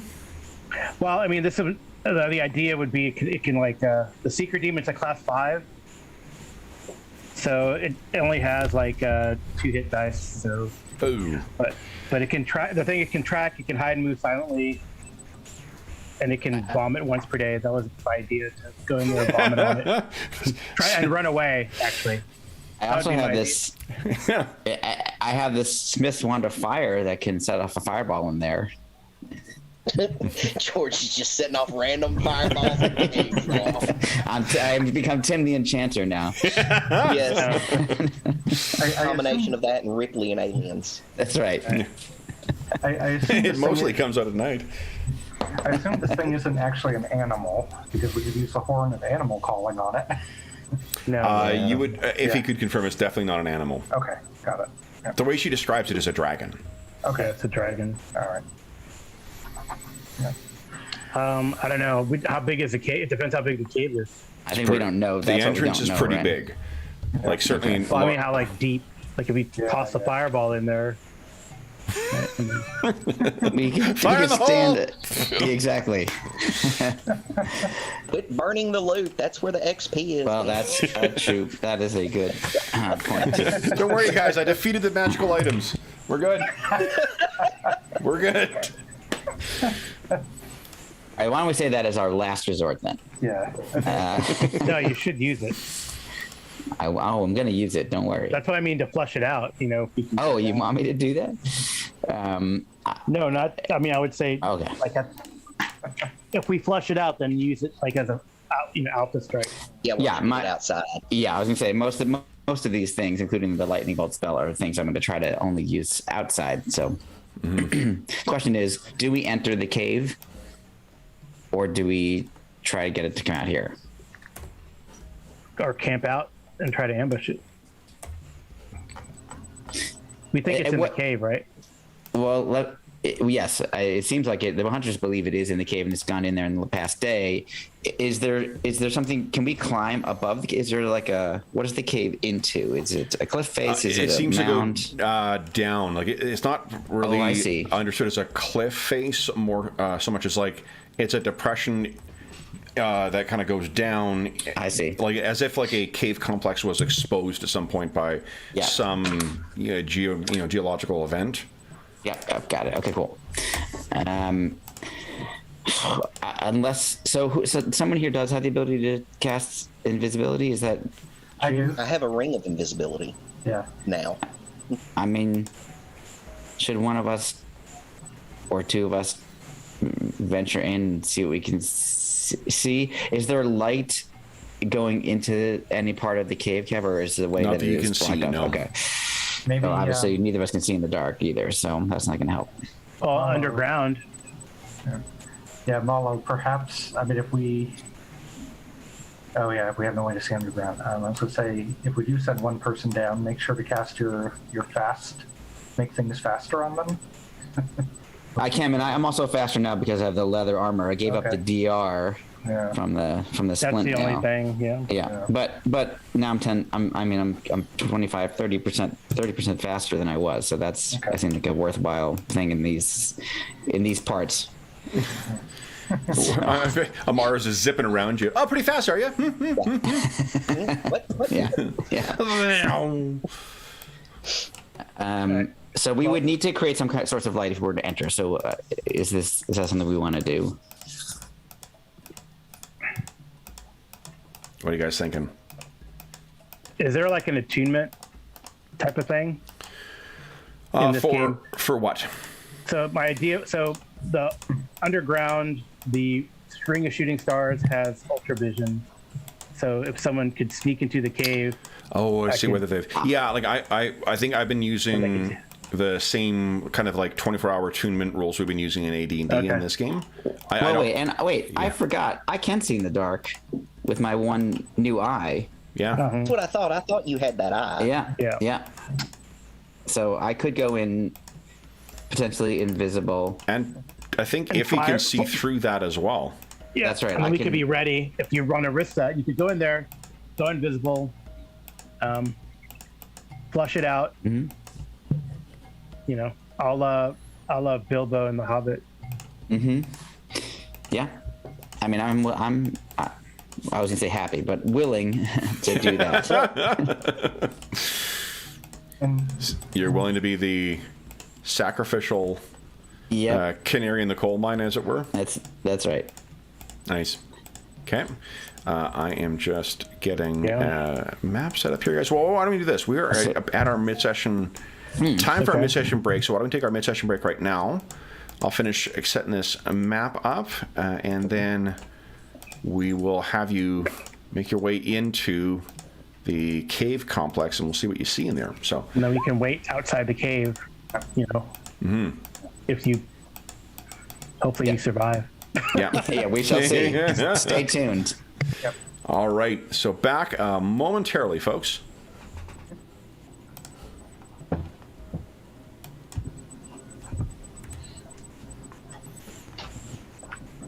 All right. Well, I will be here still because I need to finish getting the sucker set up here. Such is the price one pays for random encounters. Fortunately, our buddy Gabriel Pickard has so many awesome maps to choose from. Let's see, here we go. Boom, boom, boom. I hope that the weekend is treating everyone well as can be expected, I suppose. Thanks again, Wayne, for that info on the toxin as well, too. It's one of those things that I'm sure I read at one point, and it's kind of been kicking around in my noodle ever since then. There we go. All right. Now, I guess the real question is, would Kev go to all this work and then spring a surprise on the players anyway? I don't know. It does sound like something I might do. We'll have to see. All right. So there's that. I guess I need a token for a Behir as well. So we got in the old library here. What do we got? What do we got? Come on, big money. Big money. Oh, bestiary. That's pretty good. That's that Jason Benke art, I think. I think I like this one better. Oop, wrong thing. Go. Let's resize this sucker. What do we think? What do we think? Gargan Tulin works for me. Let's give it a health bar. All right. There we go. And did I?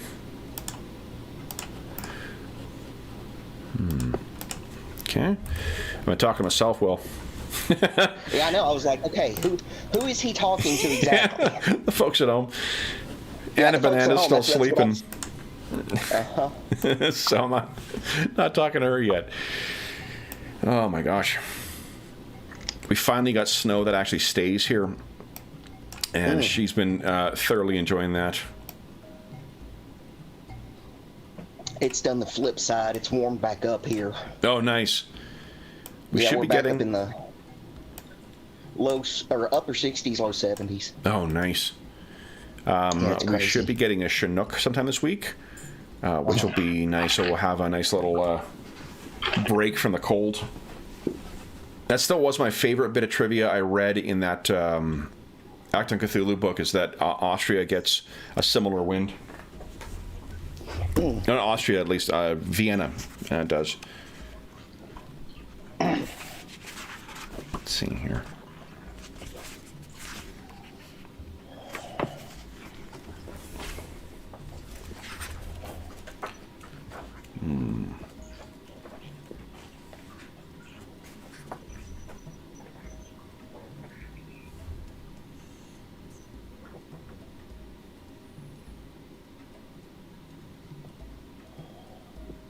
Okay. Alrighty. I'm gonna go refresh my beverage, and I'll be right back, guys. Just token set up here. Okay. That is then...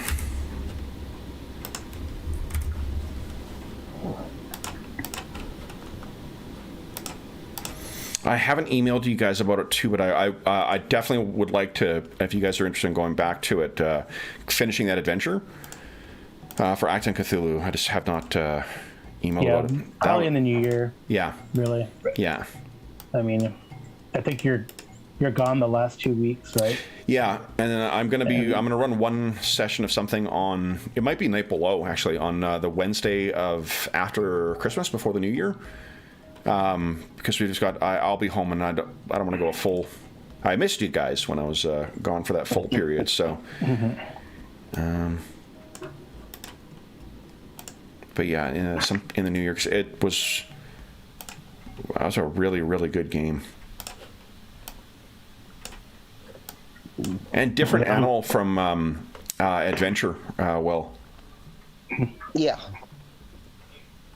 you know, the thing that was interesting, I think it was more pulp. Like a lot of this like in the sense of like El Barak or like, Mickey Spillane kind of pulp, where it's just like normal people with who are exceptional, as opposed to characters with supernatural powers. So not a bad thing by any means, just a different kind of thing. Mm-hmm. Yeah. So all right, cool. I'm gonna go grab my drink while the guys are gone. I'll be back in just a second here, guys. And let me get. Let me get Amar set up in here first. 'Cause I'm not going to be that long away here. Away.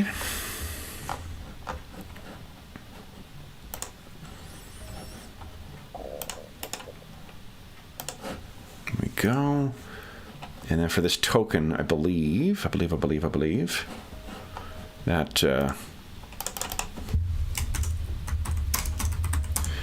I can set it so that Carl, you can see through the eye as well. Okay. So you can go.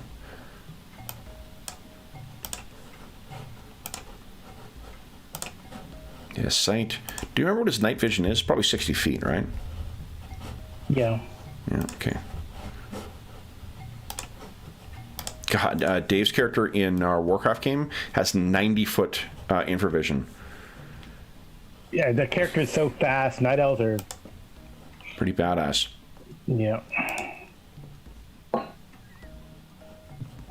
Okay. And let me do this. Okay, Malo.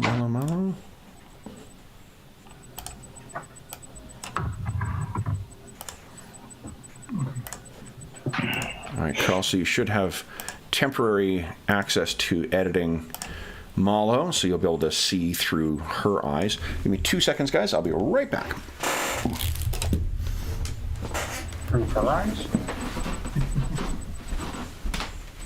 Yeah, it's a weird thing. No, I thought It you said that. changed. I thought Kev said her eyes. Oh. Well, I think he was meaning through Iphigenia's eyes. Oh, got it. Yeah, we can see through each other's. Okay, got it.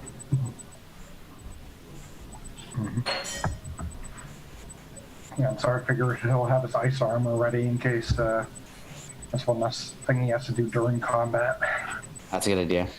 I don't think there's anything else you could cast to help out before you go in there. Oh my god. What do I got?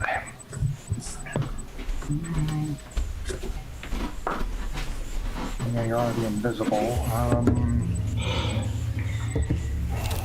So if somebody's casting invisibility on me, I'm assuming that's Sard. Yeah. Yep. And how long does that last for, Robert? That, basically, as long as I concentrate or until actually, not even concentrate, as long as I want it to. Is it until I make an attack? Until you make an attack. That's the 1E Yeah. version. Until the spell is canceled or dispelled, or the subject attacks another creature. Okay. Okay, great. They cannot be seen by detect magic or infrared vision, but detect invisibility will reveal them. Okay. Cool. I'm sure I'm only gonna use it for one round, but let's see what happens. All right, so you are invisible? Yes, sir. All right, so...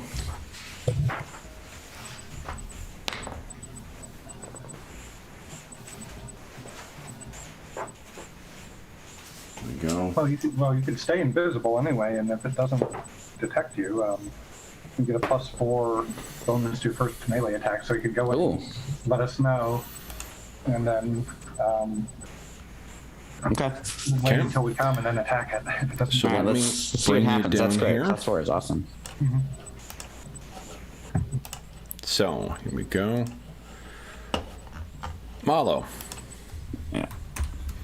You make your way down into this aperture leading down into the earth. It is completely pitch black, and there is a wet stink to it. You can hear the sound of the rain coming down outside as well. And let's turn down this here. Where's the doomed? I mean, where's the... I'm sure you're fine. Track here. Let's see, what's this one? No. Let's see. Oh yeah, a little military march for you. Okay. Cool. So the rain is falling outside, and you find yourself in this mud, slick, and stone-floored cavern. You can see it. The ceilings in here are initially about maybe 10 feet tall, but they seem to open up wider as you get in here, and the slope goes down. There's small rivulets of water that are running down from outside of the cave and down inside, but not so much that it's accumulating into the like pools or creeks that you've seen in some of the other subterranean natural structures you've explored. There's a smell from in here. It stinks. It stinks like a kept lizard's cage. What would you like to do? Well, I'm definitely keeping my nothing in my hands. My weapons are in their sheaths, etc. Because in case I slip or anything, I want to try to have a chance to catch myself, so I can avoid making noise if possible. Okay. So I'm just venturing in, moving slowly. So I'm not like moving my full speed. I'm moving, let's say, half my normal speed, just to like take my time. Okay. I'll wait for my eye to adjust to infravision so I can see, and then I'll continue to proceed, and I can start moving my token if that's appropriate. Please do. Okay, I'm gonna move relatively slowly. So okay, I kind of see it's expanding. Okay. So obviously, Iffy, you're seeing all of this. Yep. Yep. Carl should be able to see it from the token actually as well. Yeah, great. And this is this a something that's there? It is a pillar. Looking... Yeah, a massive pillar that runs. It looks like a stalactite and stalagmite that have grown together into a pillar of some kind. Okay, cool. All right. I guess I'm just going to continue down the middle here to get a better sense. Now, give me a second here. Let me see Yep. if I can.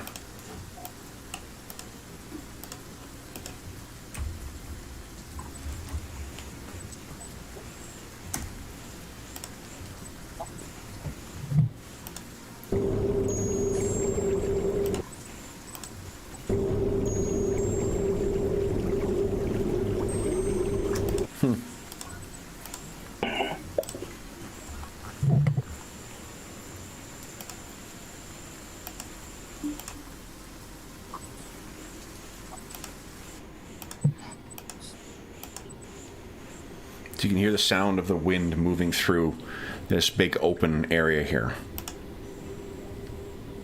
Okay. Go ahead and move yourself. Okay. So I'm just trying to get the lay of the land here. Okay, that looks like just a little alcove-ish area there. But it is quite large. This is his inner monologue, obviously. Yeah. I mean, you could be talking to Iffy and then only realize afterwards, wait, shit, it's my eye, not her ear. Yeah, I could do that. I think I'm gonna not do that though for now. If I can stop myself, I want to move up to this pillar here just to take a look at it, just to see if, in fact, it maybe isn't just a natural formation, just to check to see if it's some kind of carvings or anything on it. This appears to be a natural formation. You can see further to the south. It appears like there's a second one as well. Okay. Well, you can see on the ground though. They're one of those 3 or 4-toed claws, and several of them in a row. It's as Amar's described. Where you initially thought there was a stampede of things moving in a line. Yeah. Okay. All right. So again, I continue. I'm going to head toward this other pillar. Just again, trying to get a lay of the land here. Oh man. Okay. So there's the okay. Wow. I'm glad if he can see where I'm going. So when they come to collect my body, they know where to go. Oh, I see. So that looks like this looks not stairs, but natural terrace sort of steps. A bit where it's down. collapsed down, yeah. Okay. And from where you can see, it's less steps going down and more kind of like scree, where part of the thing has gone down. But it appears like that goes down about 15 feet. Okay, and then this is down. This is 15 feet down Correct. there. Yeah. Okay. Do I think I can go? So, well, let me move up closer before I start asking more questions. So, slowly making my way. I don't want to just step down there. I kind of want to get up here, and I want to see, is there a way to avoid this? I'm afraid of making noise. So this, seeing that there's scree there, is there a way to go down like the side of it, or is it just I have to just go as slowly as possible down? The surface of the wall leading down is uneven, so there are handholds in there, but it's also quite damp. Yeah. So you definitely, I think your Amar definitely would have no difficulty making his way down there. For you, it might be a little trickier. You could definitely go down the slope where the scree is, but you're going to be kicking loose stones free. That's my fear. I guess I'll take... So, of those two options, I'm going to take the one where I at least have a chance of trying to remain quiet, even though it's not a great chance. Okay. So I will try to ease my way down the side here. Sure. Why don't you give us a... Let's see.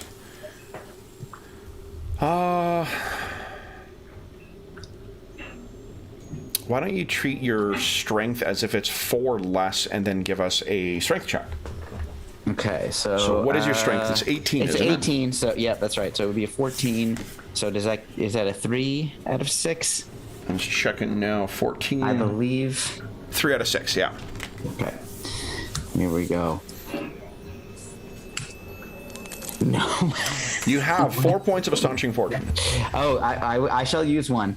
I feel like this is a good opportunity. Oh, thanks, Will. You doing that? All right. I got it. Here we go. Now let's all hope that. I think you automatically succeed. Actually, that's what. Oh, is that how I forgot? Yeah. Man, it's been a while. It's superpowered in this. Yeah. All right. So what do we see as you scramble down 15 feet to that surface? I slip. I start sliding, and then I wind up using both my hands and my feet to using my strength to force myself to slow down before I slam into the floor and tumble to the ground. Okay. And then my muscles are straining and I'm breathing hard, and then I catch my breath, take a second, set myself, and go the last foot down to the floor. Okay. So down here... We can't communicate, can we? No, unfortunately. Yeah. It stinks even worse down here. Mm-hmm. That does not surprise me. So I will relate to the other guys. He's deep in. Maybe we should go towards the entrance of the cavern. Sure. Okay. And I can see through. We can see through each other's eyes. Is that right? Yeah. So I can see that he's not. I can't hear him Well, obviously, you but I guys can are see both that they're literate as well. So That's true. you could actually like hold up notes to each other. Yeah. Yeah. I can't. Well, yeah. I'm not going to take the time to start doing that. But if you wanted to do that, that would give me a sense of what you're doing. But I do see you guys starting to move or whatever you're doing. Yeah. So If you like feel free close to one of your eyes, right? Okay. Yeah, do whatever you want to do. It makes sense to you guys. Now no one else has dark vision, do they? No. No, not a dark. No, not until I go in. I can use the ring. Okay. So Yeah, I've got a ring. Zard can Are you- Zard can do his icicle to cast 15 feet light effectively. No. Yeah. Okay. Let's see here. Iffy. You're not. Your dark vision is 60 feet, right? When it's active. Yeah, it's ultra vision. But, Okay.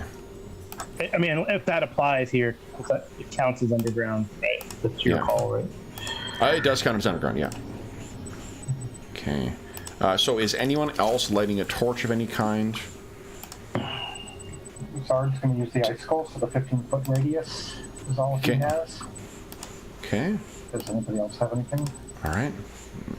And then I'm activating my ring of spell turning, which has a Okay. 10-foot bright and a 10-foot dim Okay.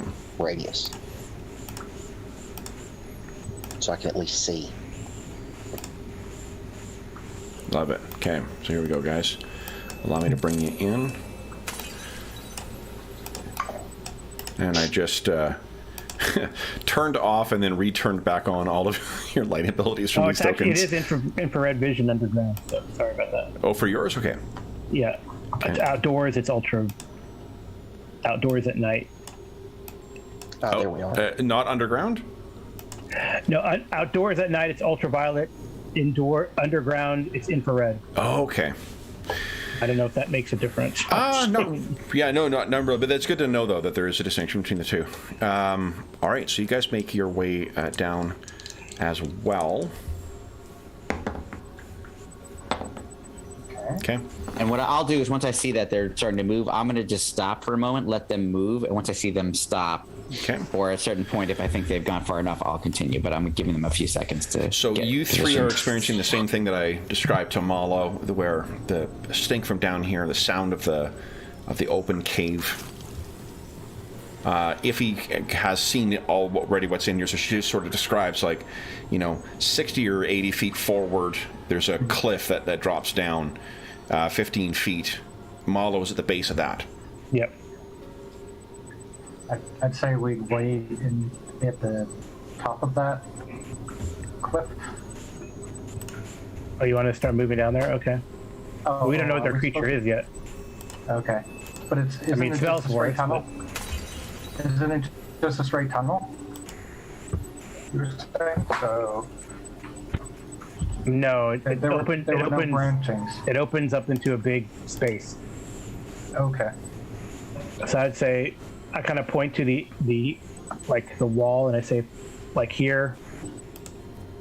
Maybe we can wait here, or in this. Okay. Sure. All right. Once I see that they come to a halt, I will then continue on. Okay. So I'm just going to slow. Jesus Christ. Big. Yeah. Wow. I mean, I think Malo is a little bit struck by the immensity of this place, this natural, I think it's the largest natural underground terrain that we've encountered, as I recall. Mm-hmm. So he's kind of taking it in, too. There's a sense of dread and wonder at play. Okay. So Iphigenia is also going to look up at the ceiling. How high is the ceiling? In here, you can see 60 feet. It's about 20 feet up where you are, and near the center of the cavern, it goes up to about 30. Okay. And it is just Because we know this thing is fucking arboreal and full of piercers. yeah. So stop there, Malo. So, yeah. and that wouldn't surprise me. So, Somewhere right in there. So rolling over in the Malo, grave. you hear Yes. almost like a crocodile's like from over in this direction, my layer here, and you can see there's a bluish pop of light, and then a second, and you are invisible. correct. But let me. What comes crawling out are about 9-foot long versions.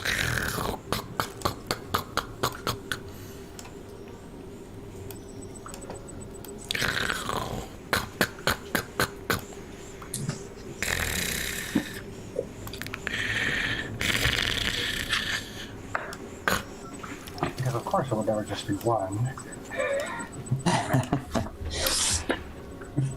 These are not as large as what Iffy has described, but they look very much like him. They're bluish, greenish, cast to their skeletons.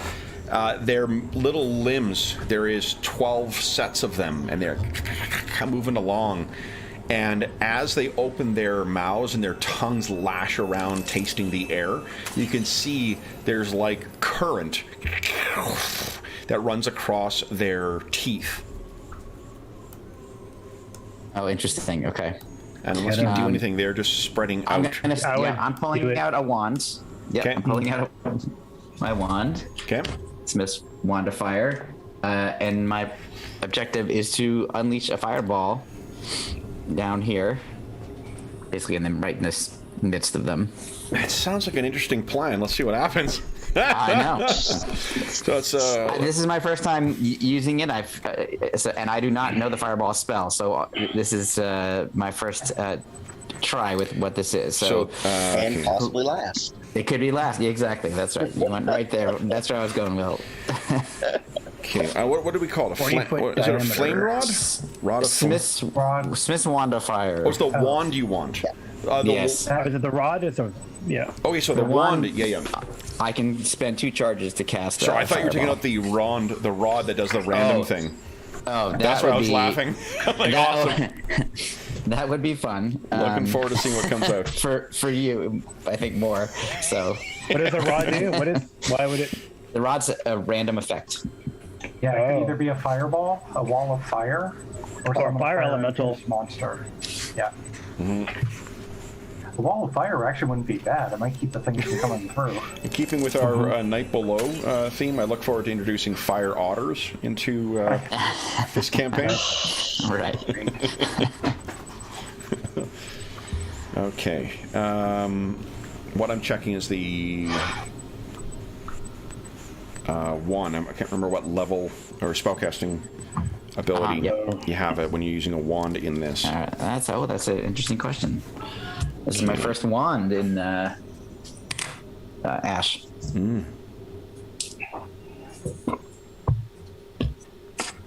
There is no guidance on it. All right, so give me a sec here. Okay. Ye Old Encyclopedia Magica, I believe, will have some insight for us. Says, the wand performs at 6th level of experience with respect to the damage they cause. Okay, so it'll be 66. 66, okay. Yeah. So where this thing comes out, Iffy, you can see that that's what's happening. Let's think of this. Why don't we roll initiative just to get everyone in an order here? See if anyone else wants to do anything before shit gets explosive. All right, so round 1. George, it's the first time you joined us back for a while, so let's have you kick things off. Everyone decide or write down what you want to do with your round, if anything. If all you're doing is moving, you can just put down move and don't worry about putting the 2 faces. I don't know if you can move after using a magic item. Oh, okay. I didn't know if I just applied the spell, so that's fine. Yeah, I I don't remember. I think we looked this up not long ago. Yeah, we looked it up. I think you can. I think you because- can, yeah, and maybe I think I'm wrong about that. Yeah. Okay, cool. Well, either way, I'm definitely using the wand first. Okay. All right, so then it is... everyone else is moving. So then you get your wand out and then gesture, and there's a like a little missile that flies out. Where is it detonating? So it's going to detonate in this square right there. Okay, so then I'll hit all of them, and then it's... Let's see here. They get to save for half as well. Save for half, 66, okay. yeah, So boy. go and roll 68 damage. Is 68 or 66? 6. It's 66. I just checked, yeah. Okay. So go ahead and roll damage, and I'll roll for these 19. things. Nice damage. Okay, so one of them is hit for full. Wait, how many hit dice do they have? Okay. So that one takes full. That one takes full. That one takes full. And 19. That one takes half. Okay, so, all right. Makes sense of the one at the back. So this goes off, and these things all... and can see you now. They are... Let's roll for surprise for them. Oh, actually, I did get that wrong. I thought we looked it up, but it does say discharging items also counts as casting spells. Yeah, so I will not be moving. I'll be holding on my second phase. Okay. Fortunately, they are surprised. They don't get to unload lightning blasts at you. Yeah. All right. So, and with that, you then also hear, Malo, the sound of a mighty screeching roar from down in this direction. And you can hear the sound of many feet reorienting some massive thing. You can almost hear as well the creak of the leather-like scales as it uncoils itself and begins to come in. What have you done with its children? Yes, and I am now visible, obviously, so... Iffy, Sard, and Amar, you guys can go ahead and move if you like. Just our full. Yep, full move. And then if you're running, you just move your extra. This is not such an uneven surface that I'm worried about you falling.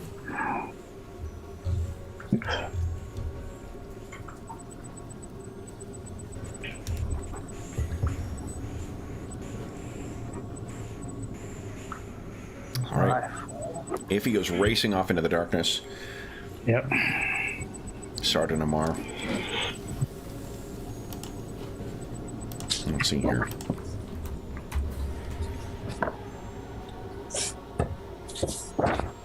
Okay. All right. Is that everyone's move? I can't, so... Yep. All right, guys. So then, we are on round 1 proper of the combat.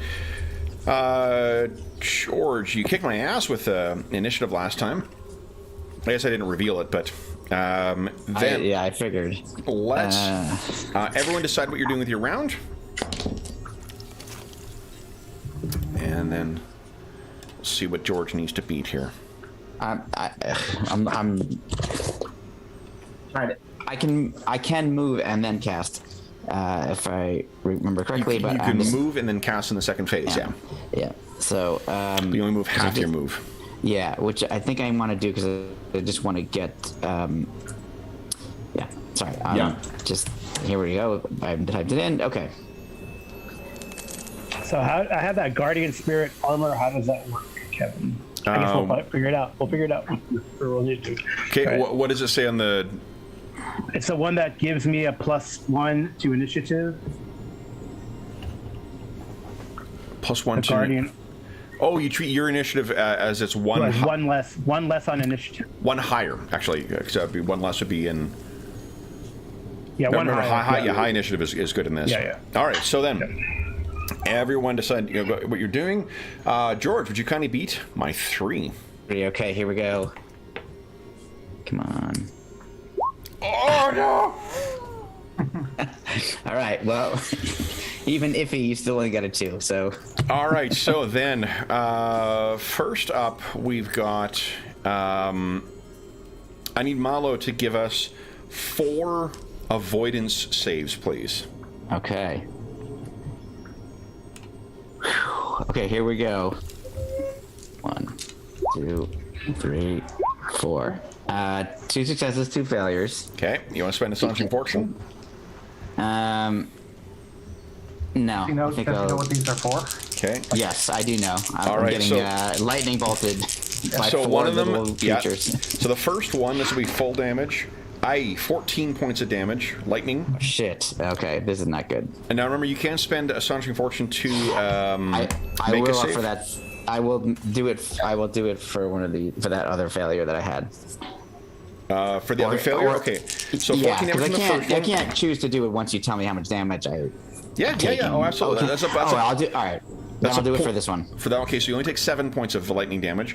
Okay, great. Second hit, you take 5 points after the reduction. Okay. Third hit, this is another failure. 10. Okay, I'm gonna have to use one. I'm sorry, guys. Okay, so you take 5. And Yeah. then the final one is a success as well. 6 points of a lightning damage. So you're just you guys can see, like, there is the back part of the cavern is lit up by these lightning strikes or arcing electricity that all hits in and around Malo. Then it is move, which means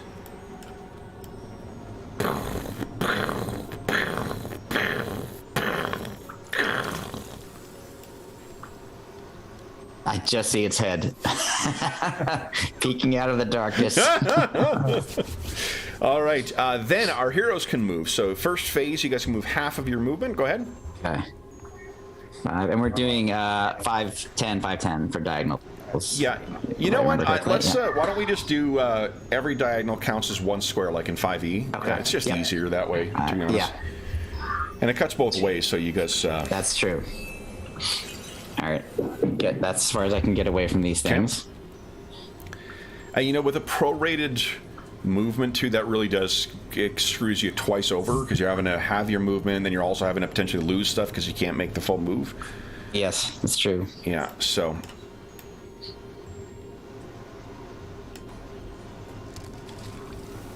Okay.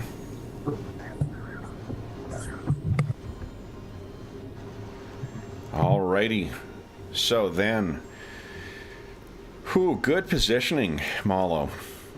So second phase, we have this thing does its breath weapon.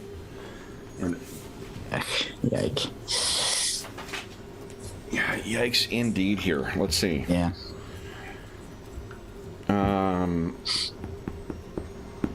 This scorch mark here, right, guys? That's me. That's right there. I can't see it yet. Well, when you walk in and you see a blackened spot on the ground. Actually, it's not going to. I think you've actually moved too far away. The lightning bolt's not. It's it's actually not that long. Oh. Okay. So then it will have to just kind of. I guess it can move. Just don't want to. And move up to there. Uh-huh. Oh, interesting. Okay. Okay, and then it is our magic for our heroes. So you got Malo and Iffy and Sard. So I'm replicating my previous use of the wand for 2 charges. Okay, where are you trying to hit it? I'm gonna go here. That's the edge of my vision. Okay. So I'm gonna go to that spot. I don't know how many I can hit, but I know I can get the big one in it at Okay. least, and maybe one small one. Okay. So It's again, a they get 20-foot saves for radius? half. It is a correct 40-foot diameter, 20-foot that's radius. all. Yes. Yeah. Okay, go ahead and roll damage, All right. and I'll make saves. 20. Ooh. So your top one made it save, but dies anyway. Made it save, but died anyway. Actually, you killed almost all of the youngins. Oh, Okay, there's one that's- tough little bugger at the back there. Okay. Still alive. Fair enough. And then the You big know. guy, let's see her. Actually made it save, so. Okay. So it takes 10 or so. All right. Then it is Iffy and Sard. You guys had magic as well. What are you guys doing? Yeah, Sard is just using protection from evil on himself. Okay. So, And then Iffy. Oh yeah, you're muted, Carl. Sorry, that's why we're not Yeah, ignoring. my wife was in here. So, Iphigenia is gonna use a leech. Cool. Okay. What does that do again? It's a -1 to AC, DR2, and it lasts 1d3 plus 3 rounds. Awesome. I think she might get into melee. So. Okay. Right. All right. So then that, I believe, is the end of round 1, guys. We're on to round 2. I'm fired. Yeah. So, I was going to say, but that's we appreciate you rolling initiative, George. Welcome back. Everyone it enjoy went, what you're doing. it went as well as I could hope. 6 and a 1. That's, Roll the 1 dice too. So here, so 1 2. There we go. There we go.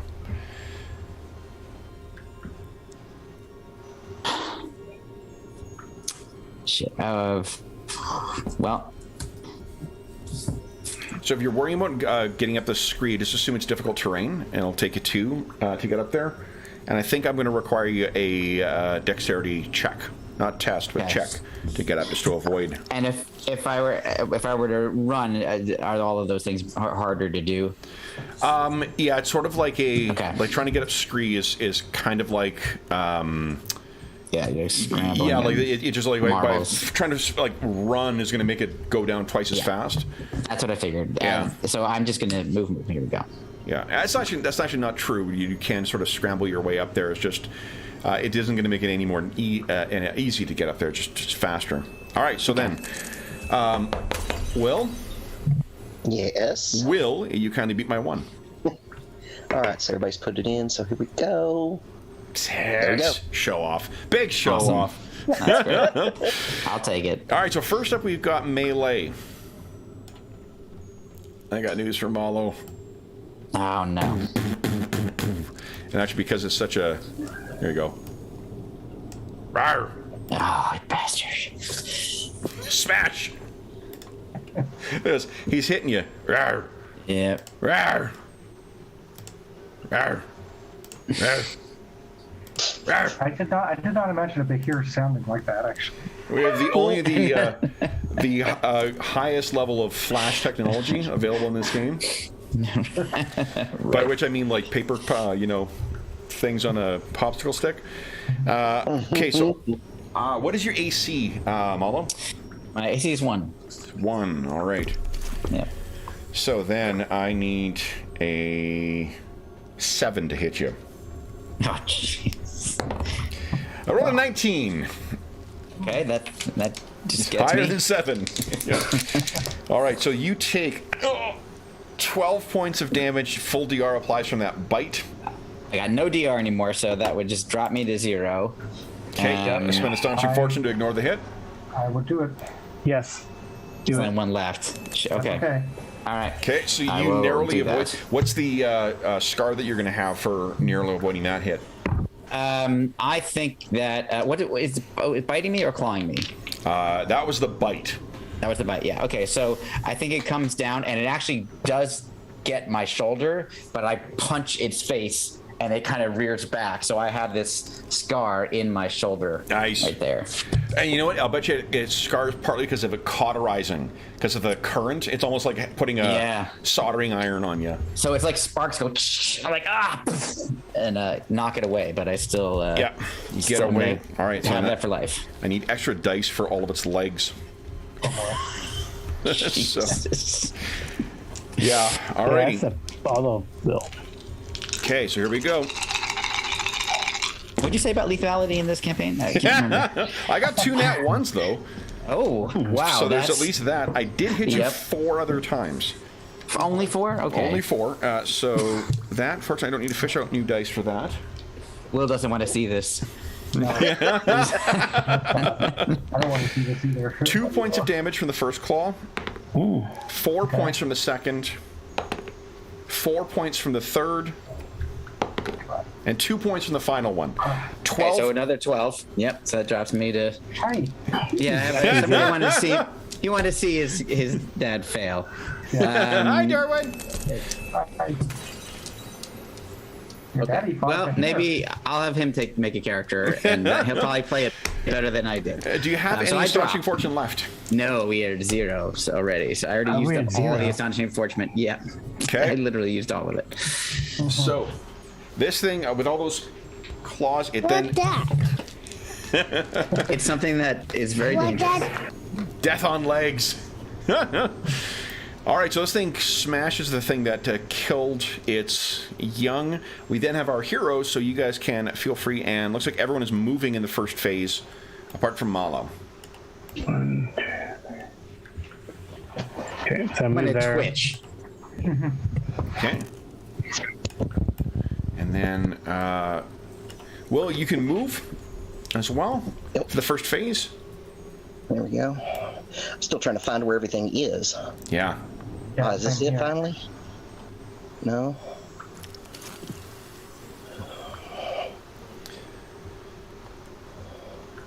Here, just because where you guys are, allow me to very briefly show you where, as it triumphantly roars back, there's a very brief period of lightning. Let me quickly show you what that is. Oh boy. That's I gotta still a get down there long with ways the away. beats. Okay. And plunge once my again into buddy. darkness. All right, everyone has moved. Yeah. All right. Yeah, I guess it's at the edge of. So, second phase, we have Amar with melee. Yeah, I don't have anything in range, really. I don't even think I could get up down there. What's your move again? Iphigenia will point. Generally, Nice. south. Now? Yeah. Yeah, I'm at 60 now. Say so you can move 30 feet this phase. Yeah. So, let me make sure I got the measuring squares set up right here. Yeah, it's 5th edition, 4th edition compatible. All right, so Is you that can what actually he move fell another down? 4 squares if you want. Going down is no problem if you're not worried about making noise. That's a 15-foot drop. If you go down here, it's just scree. Okay, that's what I was curious about. Yeah, so you're going to slide down it. And I'm in that rare Okay, so situation slide down, where. it's no big deal. Oh, go ahead, Will. Got it. Yeah. I'm in the rare situation, doesn't come up often, where when you go to exactly 0, you can be reawakened with some alcohol Yeah. in Ash. I can. Yeah. Well, do have some healings Okay, cool. Yeah. available. Great. All right. I, Then we have Iffy Magic. What do you got? she's gonna cast Vampiric Touch, Nice. and you can hold. I was looking it up. You can hold touch spells until they discharge. So Sounds good. Yeah. John would be proud. Then we have Move for the final phase.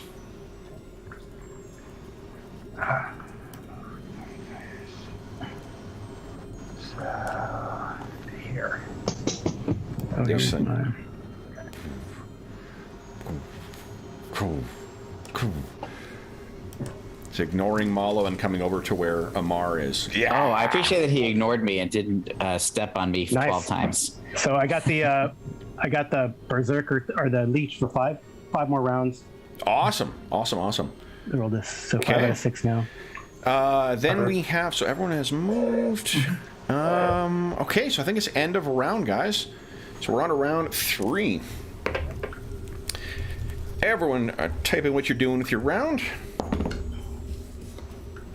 We lose a And point. really, George, is there any better welcome back than nearly losing your character? No, actually, it's great. This is what makes this game super fun. I really do enjoy this stuff. But I can't remember. Do we lose a point per round when we're bleeding out? I think in this game, isn't it when you're at like -4? Minus 3. Yeah, I think Yeah. that's it. Once Minus you 3. get past -3. Yeah. Okay. Good. So Okay, you're great. unconscious but stable Perfect. and able to be roused with booze. Sarah talks to Iffy real quickly. If you stay close enough, I can make you invisible before your attack. Do you have Iphigenia? Yes.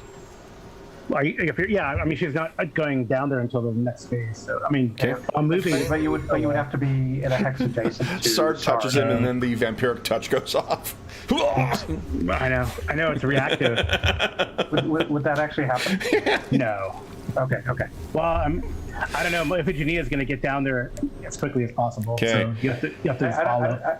Well, Kent nodded, so I'm assuming that it would go off then. No. It's Okay. if he decides. Okay. It's not like if she Got it. scratches her nose. It's not like, oh Yeah, god. If you touch me in an inappropriate place, it will go off. Okay. All right. So then it is. Will is still kicking my ass here. Would you kindly beat my 3? Oh, sorry, beat my 2. My 2. I'm cheating. 2. Oh. All right. Amar, what is your dude, AC currently? And you guys aren't rolling high enough so I can actually tie. Oh, you know what? AC. Let's say you have an 18. I'd like. Oh shit! Can I draw a line where I get all of you? Yeah. Oh boy. No. All right. So Amar, Sard, and Iffy, would you kindly and hold on, snap 2. Oh, you're just in range. So Amar, Iffy, and Sard, give us an avoidance save, please. Avoidance save, and I have. Nice, Amar. That's like my highest save. Checking something here. I have +4 for my saving throws because I'm holding the staff of force. So, where's my avoidance save? You said. Yes, please. Okay. So add 4 to the, or add or subtract. It doesn't matter. Failed anyway. I don't think it matters. Yeah. 18 points of damage to those who failed, 9 to those who succeeded.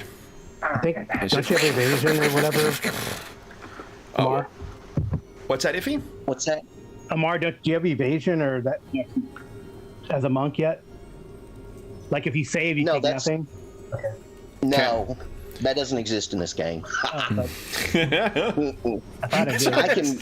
At a high Just enough think the level. best parts you remember from every version of D&D. Yeah. No, I Yeah, from feel every like that was. edition. That I think was I want to in use my first key edition. points, and then I'll also do my staggered Xanax. attack. I'm gonna do a short rest. 13th Age has a really neat way of, like, there are techniques you have to sort of, like, combo up to Yep. in it for the Yeah, monks. I'm actually reading that rule set now. It's a cool set of rules. All right, so then after that's it for it. So then melee is Amar. All right, so yeah, let's hit this thing 2 times and see what happens. AC, okay, All it's right. got that hardened scales. Here it comes. Come on, Amar. I hit an 8. It's not That a is, hit. it connects. Does not seem to get through its armor though. Ugh. Oh, that one does though.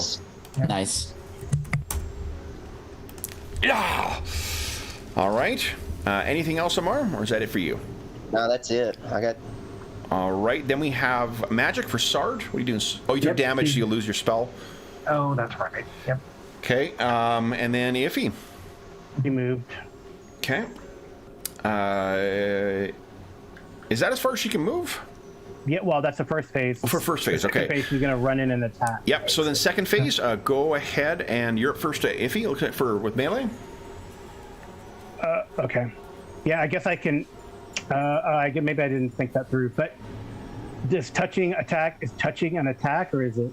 I think so. Yeah, I think that's your. Okay. What is a vampiric touch It's say? gonna do like I think. Yeah, I have to hit it to touch it. To attack Vampiric it. touch. With his touch, the sorcerer drains the victim of 1d6 hit points, and then transferred to you. As temp hit points, okay. So it doesn't heal you properly; it just creates a temporary Yeah, buffer. I'll put it on. I'll make a green one. Okay. But I think it's a little better. It's for every 2, so it's 3d6. So 3d6 for me. 3d6, yeah, for you. So what do I? What are you use holding to- in your other hand? Then do you have your sword in your other hand? Well, I haven't drawn the sword yet because I have the vampire touch out. Oh, It's okay. a So I was gonna shield. say, I'd let you touch with the vampiric touch and then try and hit with a sword. Oh, but I have a shield in one hand and. Oh, I mean, okay. unless it goes through the shield, I don't. No, I don't think so. So then Yeah. go ahead and give us an attack roll. Okay. Well, what should I roll with him? Something, do this. something that doesn't have I'll your. use a bastard sword, no attack modifier. Let's see here. Just my. If you got something to attack, plus. I Just don't ignore remember. the.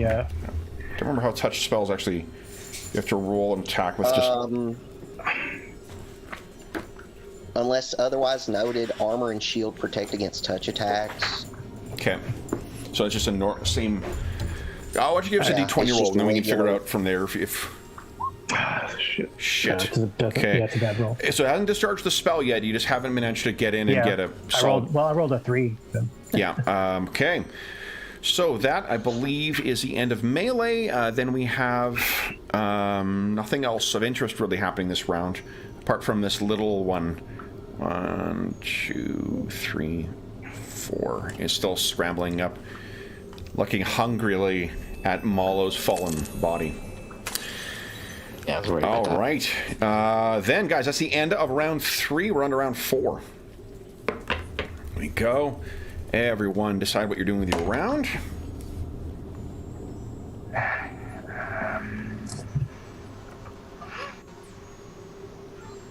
Is this a This is odd a or even? favored round, even round. Okay. So would I try? I get 2 touch attempts or 1 since I'm 3-2 now for everything. Well, but hold on. That's because of your specialization with your. No. Specialization. I'd get 2 attacks per round. Oh, okay. Yeah, you could. So I'll let you have 2 tries. Okay. With your touch attack this round, yeah. If you want to put in each phase, that's fine. Too. No, that's fine. You can try it both up front. This game lets you front load all your stuff, so. Okay. You can definitely go ahead. So Yeah, I'll try twice. My idea is to try to touch and then draw my weapon. Yeah, absolutely. As the second phase. Okay, so then, and then we're just waiting for. Okay, start's gone. Amar, what are you doing this round, Amar? I'm trying to hit the button. That's Amar's Try it action. again. There we go. There we go. Okay, so then, Carl, would you kindly beat my 4? Yes, nice. So that means we have Iffy up first. What are you doing? Trying to touch him. Okay. So first touch hits. Go ahead and roll your damage. I put it 3d6. Oh, it's already in there. Nice. It's already in there. Yeah, I just changed one of my weapons to reflect. Okay. 3d6. So at least it's. Yeah. So it shouldn't be 3d6 plus 3, right? Is it? Yeah, because it's going to I bring think that it plus includes 3 that's into including like spell. your whatever bonus was on your thing there. If it's only 3d6, that's actually only 5 points of damage. Oh yeah. So then you. Oh yeah, I put my strength in it accidentally. Yep. So okay. Okay. So 5 points of damage. Okay. That was So, kind of sucked. That was underwhelming. All right. all right, and That'd be then better. your weapon is. But at least I get 5 hit points. Yeah. Temporary hit points. Absolutely. Then it is no one else. Oh, then it's I guess this thing's turn. Amar, what is your AC again? 1. 1. Okay, so I need. What is that? 8. I need 7 to get you. Well, that shouldn't be difficult. It'll be hard. 6. its bite snaps down, and you just barely avoid it. You can feel your beard. It all feels weird as the static energy kind of builds up in it. Then we have its claw attacks. I'll do. Effie, what is your AC right now? And -1. -1. Okay, so I need 9 to get you. Let's see here. Only 1 hit. Ooh. Iffy, you take 2 points of damage. Full DR applies. Right. So I take nothing with that leech. The leech. Awesome. And then against Amar, I need a 7 to hit you. But Holy there's no shit. you don't just take 1, right? I mean. No, You know, you can like reduce it automat- to 0. Okay. Yeah. So I rolled a 3, a 5, and then finally a 7. So from a bite and 3 claws, I managed to only hit with 1 thing. You take 1 point of damage from this Amar. Did not. All right. Then we have missile, which is nobody. Magic. We have Sard and that's it. Sard, what are you doing for magic this round? Sard is casting magic. I start at the thing. Okay. Right here, and that. Really? Does Ice Art require? Oh, it requires an attack roll, right? It does, yeah. So just remember that there is that penalty for firing into melee in this game. Okay. So I rolled a 4 plus. Yep. Armor class 9. It's a 3 that hits an ally, right? Yeah. Yeah, 1 to 3. Yeah. Yep. So, Yep. was zips close. past That was Iffy's head. Yep. Is that it for Sard? Yeah. Yep. That's it. Okay. Then we have end of round. We got move. And the ice starts will continue for another 5 rounds. Okay. Then it is second phase. We have magic from Amar. Is the only interesting thing happening here. What are you doing, magic?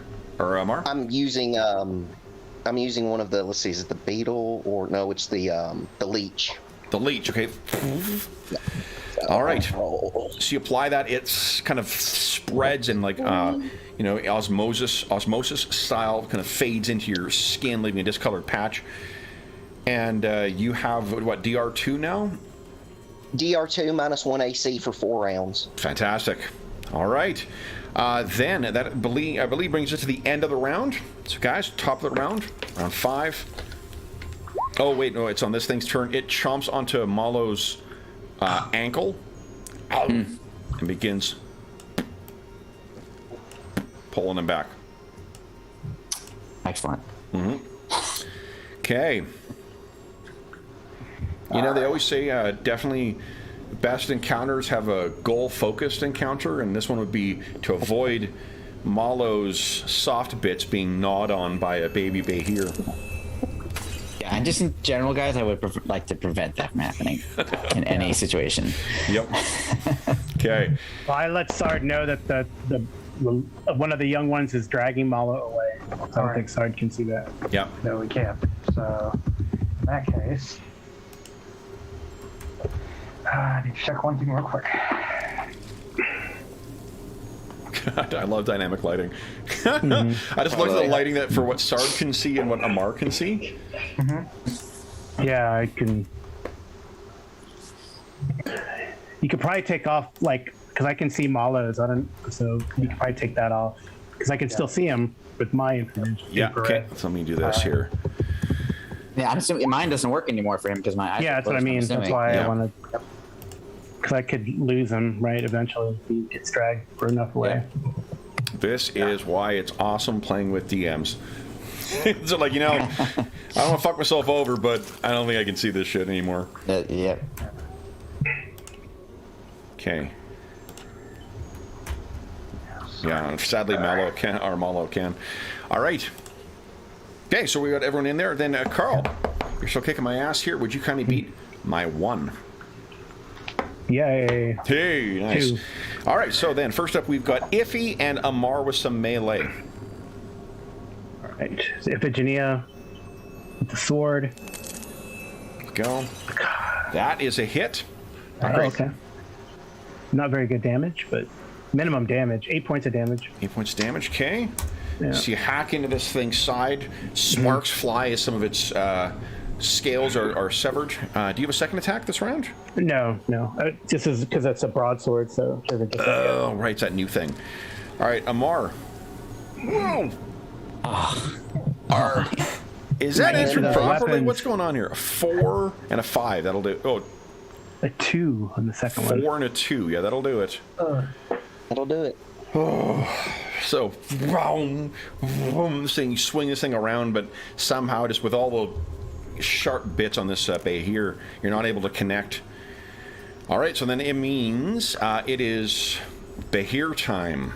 So, first, this massive set of jaws will come down on Amar again.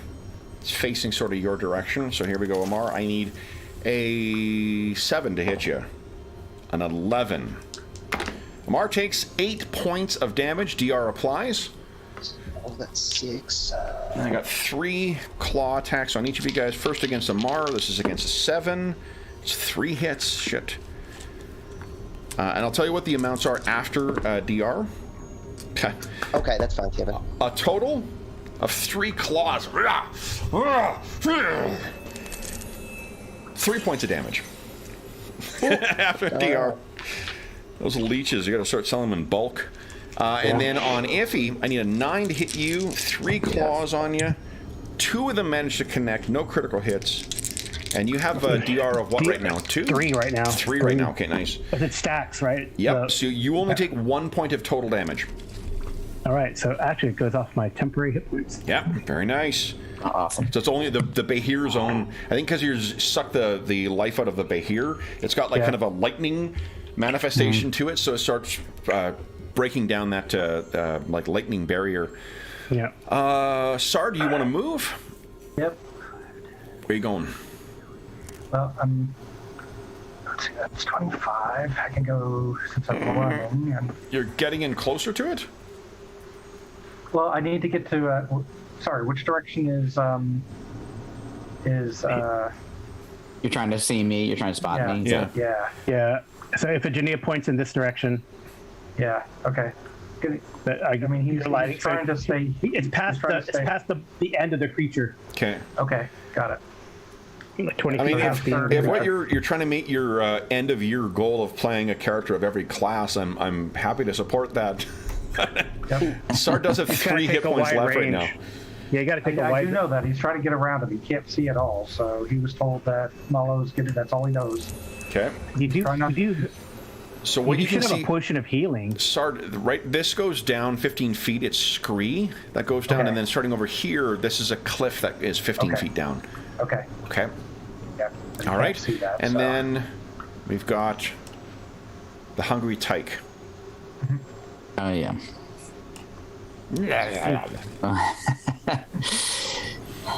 All right. I had just gotten him with one of those full, one of those fireballs. Maybe. Oh, this really? would be Yeah. Like, happening. and this is the toughen too. His face is all blackened. Yeah. Okay. Then it is second round. I don't think anything interesting. Sorry, you can move again on your second round. Yeah, like I said, he's trying to find a way down. Sure. He does have levitate, but Oh yeah, right. He's got all that stuff from the spell as well. yeah. All right. I'm trying to go one more this way, which appears to be. Yep. Okay. Okay. Looks good. All right, guys. That brings us to the end of round 5. We're on round 6. Okay, now I get the.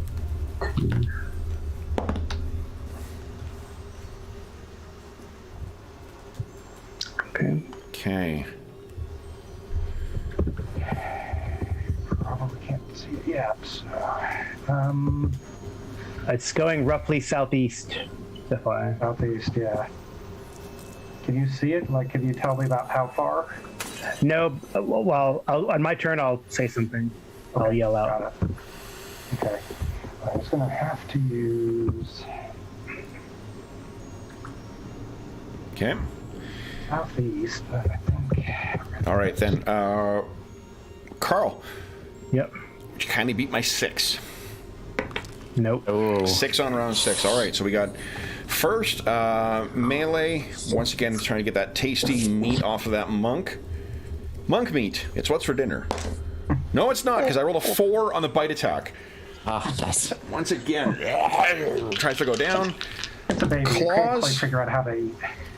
2 claws hit on Amar, but I rolled 1 for each of the damages, so no damage on Amar. And then 3 on Iffy. I need a 9 to hit you. Fuck, I only hit with 1 again. And then Iffy, you have 3 points. You only take 1 point of damage from your stacked DR. So this That thing's leash was a good investment. heck Yeah. yeah. All right. All right. Then it is. Fortunately, this thing's not ready to chow down until it's back in its lair, so it's not biting. Which means melee for Iffy. Okay, come on. Big money. If I can Yeah. scroll up. Here we go. Come on. Here it comes. Big hit. Burst attack. Oh, solid. So close to crit. Yeah. Nice. Too bad there's not these feats, right? These critical, extended improved critical hit. This game is bullshit. Let's play Pathfinder. All right. So everything Then the critical second hit. attack. Here it comes. Oh, big hit again. Good rolls. Wowzers. Well, I mean, I'm rolling really high, and it's a +4, which is Yeah. so effectively she has like a +11, right? Because It's pretty good. plus 12 actually, because she's it's a combat ability, or Yeah. +11, +11. All right, so two seventh solid level and- strokes into this thing. It screams out, and every time you do cut into it too, there's pops and sparks, and you can feel your arm kind of All right, so numbing as you're 23 cutting into this thing's 23 total. Yeah, Okay. charged body. And I there's- yell. Go ahead. Yeah, go ahead. Sorry, finish your description. Well, I I'm gotta saying then yell to- it's almost like a Tesla coil where there's like a pulse of electricity that runs down the length of this thing's body. And what were you going to say? I say, sorry, there's a cave in the southeast corner down below. That's where it's dragging. That's what I saw when Here. Malo was, As that Tesla coil goes off, so you can briefly see and then so like, plunge into darkness again. cool. Okay. Oh, that's fun. I like that. Okay. Yeah. All right. Then, it's going to be nothing but behaviors going forward then, guys. Sounds good. Malo loves these. Yeah. These are my favorite. Then it is, let's see here. I've done my melee, so I guess it's on to missile, second phase, which is nobody. So move. No, Amar is Second phase missile. Yeah, missile? well, I got this. Amar's drawing his pistol. Yeah, the first basically hit. on first phase, drawing the pistol. Drags Malo a little further back. And then it is Sard. You can move. What are you doing? Yeah, so you said this was 15 feet down? Okay. Yep. He's going to... Alright, so can he attempt to use Dex check to kind of basically turn, slide down, and like grab onto the rock as he goes to slow himself? What you can do is a climb check will be a strength, and we treat your strength as if it's 4 less because of the slick surface. And what's damage if he falls at? If he falls, I think it's 1d6. 1d6. All right, you know what? He's gonna try to be safer on that. Then he's gonna move a little south here, Okay. and then on the next round he'll do something. Okay. All right. So then it is. I love the idea of him like he's looking down. There's a couple like hesitant steps, and he's like, "Fuck that! No way!" Yeah. Well, he's not gonna do what he's not gonna do what he does if he. Well, and with his light, he can't see the bottom either. Too. All he's got is Iffy's assurance that there's this floor down there, and he's like, "Ugh." Yeah. You should have a healing potion too. I do. Okay. Okay. I do. All I right. have to So get then them. on second phase, we have missile from Amar. Amar, what'd you get out? The ray I got gun. the Are we ray gun, moving baby. it up here? You got it. Awesome. my Nice. Okay, let me gosh. make a save for the Bahir. It's a dog That is shit a horrible roll. Does make a save. So it. Oh man, you don't. Let's see here. Minus. Okay. Okay, but you did push it down past half. So let's see if morale holds. It's going to get a boost to its morale because of. It's gonna run past Sard. Yeah. Have him eat him. Tail all the way back. Yeah. Mar's like, I'm down here. Because its cave was like this way. That's right. Oops. Yeah. Oops. Okay, so Sard doesn't know then what's going on. it holds, unfortunately. Now, Sard, do you have magic? What are you doing? Yeah, he's going to use the Staff of Time to cast Levitate on himself. Okay, cool. He could do up Nice. to 50, and then he could go 10 in this direction. All right. It's only 10 feet, but it's going to be enough to get him down at the next turn. Okay. Yep. So he's going 10 feet down, you said, or two? No, he's going 10 feet this way first, and then he's going to lower himself to the ground next turn. Oh, okay, nice. So you can move 15 feet for lowering? Yeah. Awesome. All right, then. That, I believe, brings us to the end of round 6. We're on round 7. Carby, thank you for your service rolling initiative. Yeah. Go. Actually, it's going to be, unfortunately, it's going to be 2 rounds. It's only 10 feet per round. Okay. But We could just like just move like you don't have to be on the ground yet. You can just go 10 feet, 10 feet. Yeah. Right. Yeah. But Baron by Harkonnen. that time, I think you'll. I think it's better. Oh, right. Yeah, I see what you're saying, though. But Yeah. Okay, so who am I missing here? Sart? yeah, you move faster if you're on the ground. Yeah. Let's do the move and then magic because I need to. Okay. And then, Robert, would you beat my 1, please? Okay. 6. No. No. Well, Yeah. Fortunately, his dexterity is not great, so... oh, good. all right, then, it is... first up, we have melee. Iffy. That Okay. is a hit, once again. 12 points. Nice. That's awesome. Okay. The Amazonian war chout just fills this chamber up. And now it'll direct its bite on you. Okay. A 3! It's terrible. Wow. You're rolling awful. Cannot seem to get a good hit on You you had all guys. your good rolls last night. Yeah, use them all up. All your good rolls on Nala. Then I Oh, have... that too. Yeah. I have 3 claw attacks on Iffy. I need a 9 to hit here. All 3 of them hit this time. But with 3 DR... Let's see Yeah. here. 2 points of damage. I'll give you the total of what we get here. So it's 2, 3, 4, 5, 6. 6 points of damage in total. And then on Amar... Oh, that's after DR? That's after That's DR. after DR, yeah. Okay, so those are gone. Amar. 2 nat 1s, baby. Oh man. So, only 1 hit. My goodness. Oh, this one's a good one, though. So after DR, you'll take 4 points of damage. All right. One of these massive claws gets you. Then, this little one, I'm going to make a check for it.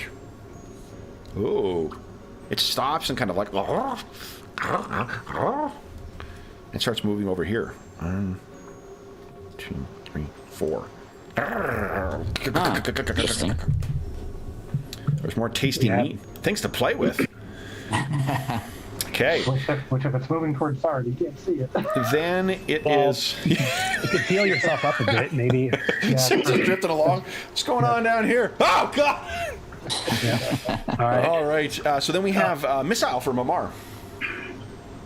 Come on. Oh, it's better. Let's see how the good. save goes. Save. 18 for my save, so... it seems that this thing is remarkably resistant to being microwaved.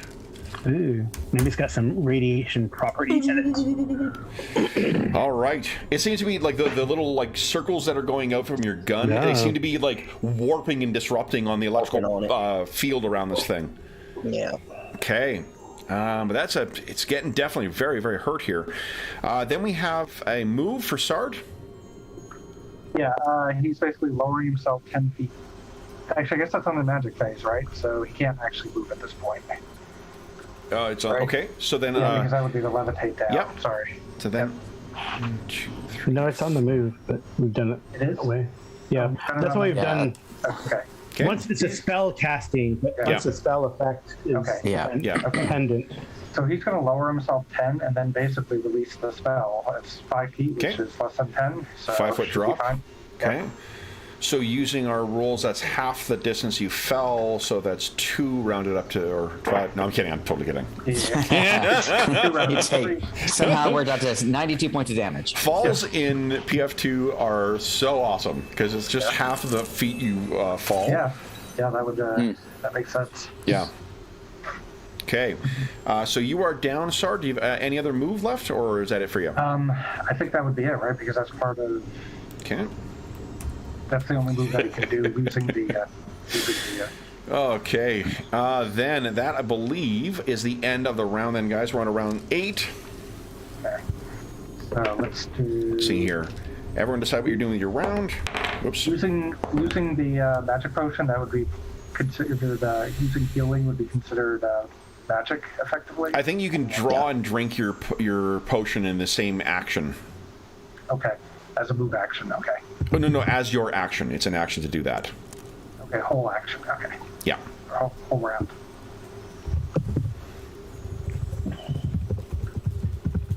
Okay. Okay. And then,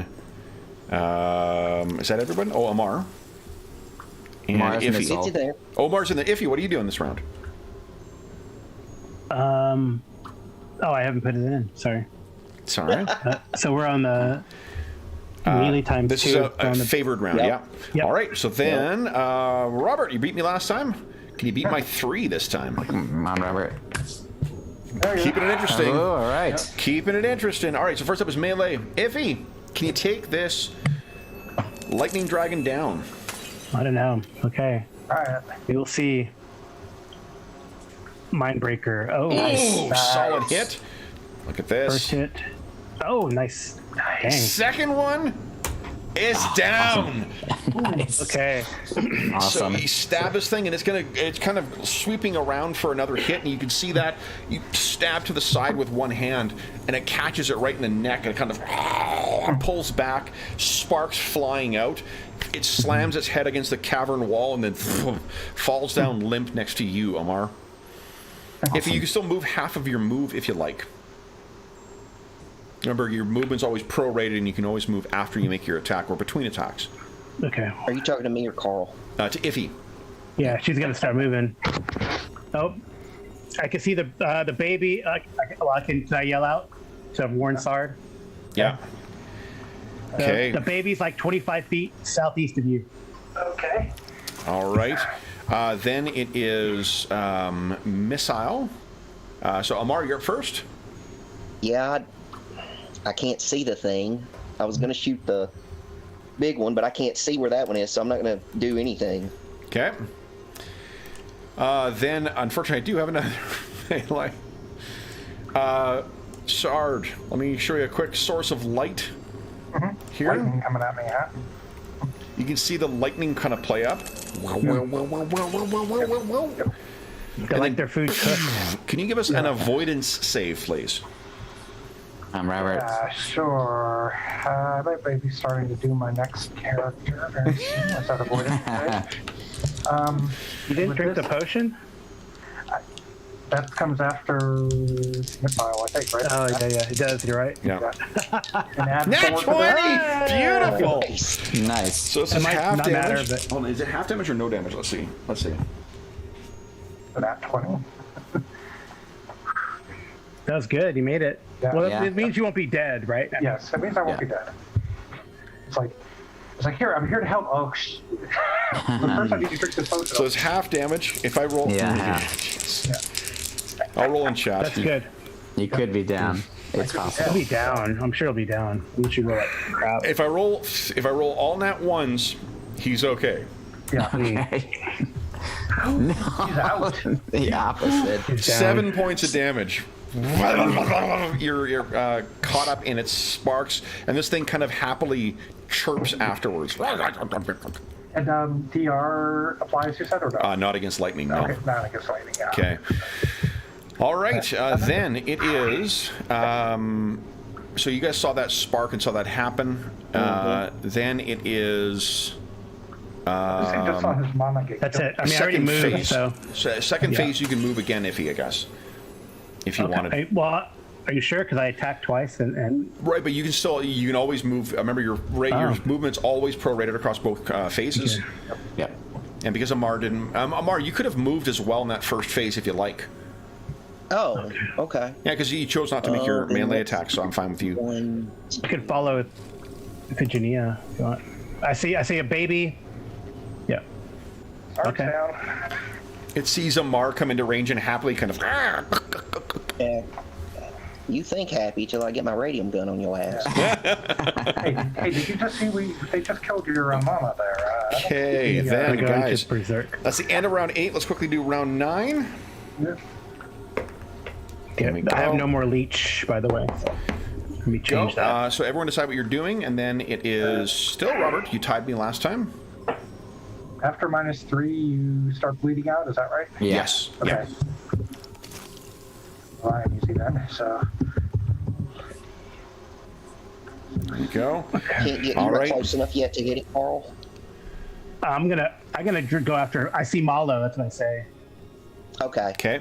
All right, then I'll Then take care of this. Sard, Yeah, I can. I see Malo. That's what I say. beat my 3. Nice, 4. Yes. All right. Okay.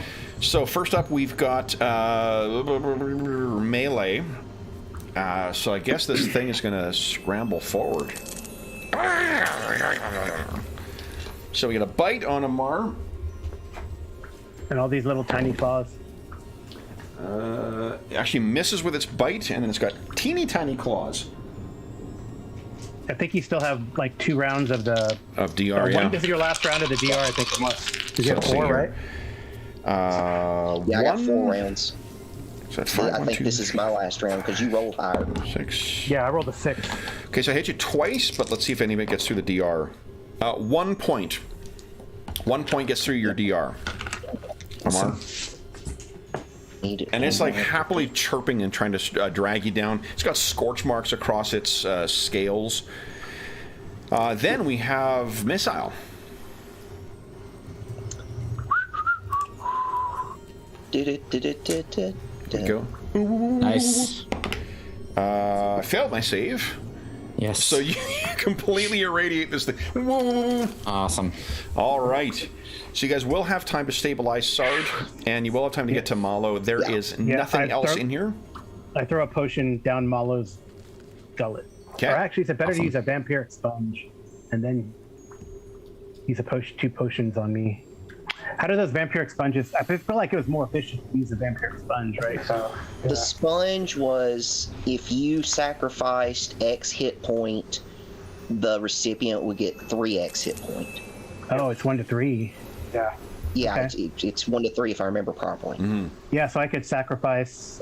I'll sacrifice 2 to give him 6. Okay. Cool. Nice. You touch it, you can feel the thing leeching life force from you and transferring it over to Malo. Let's quickly calculate tell him- XP. I go, hey Malo, Yeah. you didn't end up being beer food. I look at my scorched body and torn clothing like and see that I've been dragged. Like I feel like Yeah. like looks like it was close. just pointing out, there's still somebody bleeding out over here. Yeah. Oh, that you- I work, No, I I work got on you Malo. stabilized. You're good. Yeah, you're Okay, good. stabilized. Yeah. Okay, good. All right, and I should use shocking grasp to heal it. Ooh, lots of treasure I get to roll up afterwards too, guys. Oh, cool. Yeah. I definitely want to examine like both little layers. Maybe there's like eggs. That'd be fun. Give the eggs to the toad skippers. They'll probably eat them. Like in that, right? We're like, you could take these eggs and raise this awesome creature, and they just eat them. Eat the eggs like in like the Jawas did in Mandalorian. Yeah. Okay, so total here, guys, is times 4. Holy smokes! Well done on that fight too, guys. That was a tough thing. Great use of your wand. That was fun. Okay, so then everyone is going to gain. Oh, hold on. 1,800 and you guys all have your XP. yeah, XP. So it's 2,018 XP. 2,000. So 2018 is what you're getting for today. Anybody ding? Cool. No, I'm very Ways far off. away. Okay. Yes. All right. So then, guys, we'll see what you find in the treasure hoard. So, sorry, you can put yourself at, at least stabilized, I guess. Is anyone healing Sard before he gets up?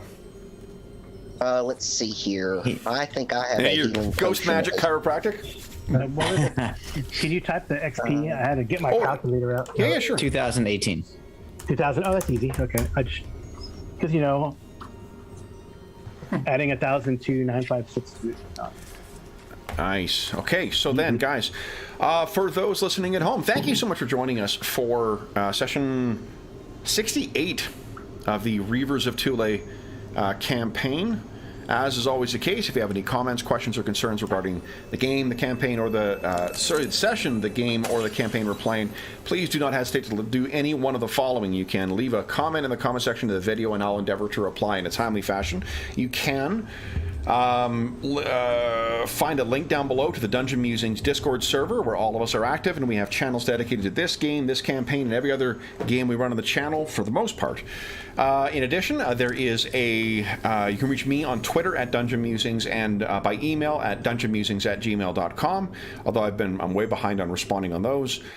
And we do have a charity fundraising campaign we run on the channel, but right now the service provider service provider that the charity relies on has changed, and I'm still in the process of figuring out what their current and will be ongoing basis will be for that, or the ongoing setup for that will be. The charity is the SOS Children's Villages International Charity. This year alone, we've already raised over $4,000 to benefit them. So a huge thank you to all the generous donors who have donated thus far. If you have donated since August 1st, be assured that your donations will still count towards our next raffle. It has just been pushed back because of the difficulty with the current donation system. So we will be having the raffle in the new year. You will have a chance to win some cool gaming stuff and some stuff from the Redbubble shop. Just it will be waiting until the new year. Last thing I will say is a huge thank you to our players. So, Robert, Carl, Will, and welcome back, George. Thank you so much for playing today, guys. Congratulations on tracking and defeating the Behir. Awesome. Only 2 near deaths this time, so that's pretty good. That's right. Keeps it exciting. Only 50% casualties. Exactly. And what's that? You hear the sound of more eggs hatching? That's... Uh-oh. Uh-oh. No. All right, so then for those listening at home, we'll be back again in the reaches of Thule for the last time this year in 2 weeks' time. And we'll see what happens then. Until then, we hope that we've given you a few hours to take your mind off of the troubles of our world and think about the troubles that our heroes in the jungles of Thule are getting themselves up to. And until we see you again, stay safe, stay healthy, and happy gaming.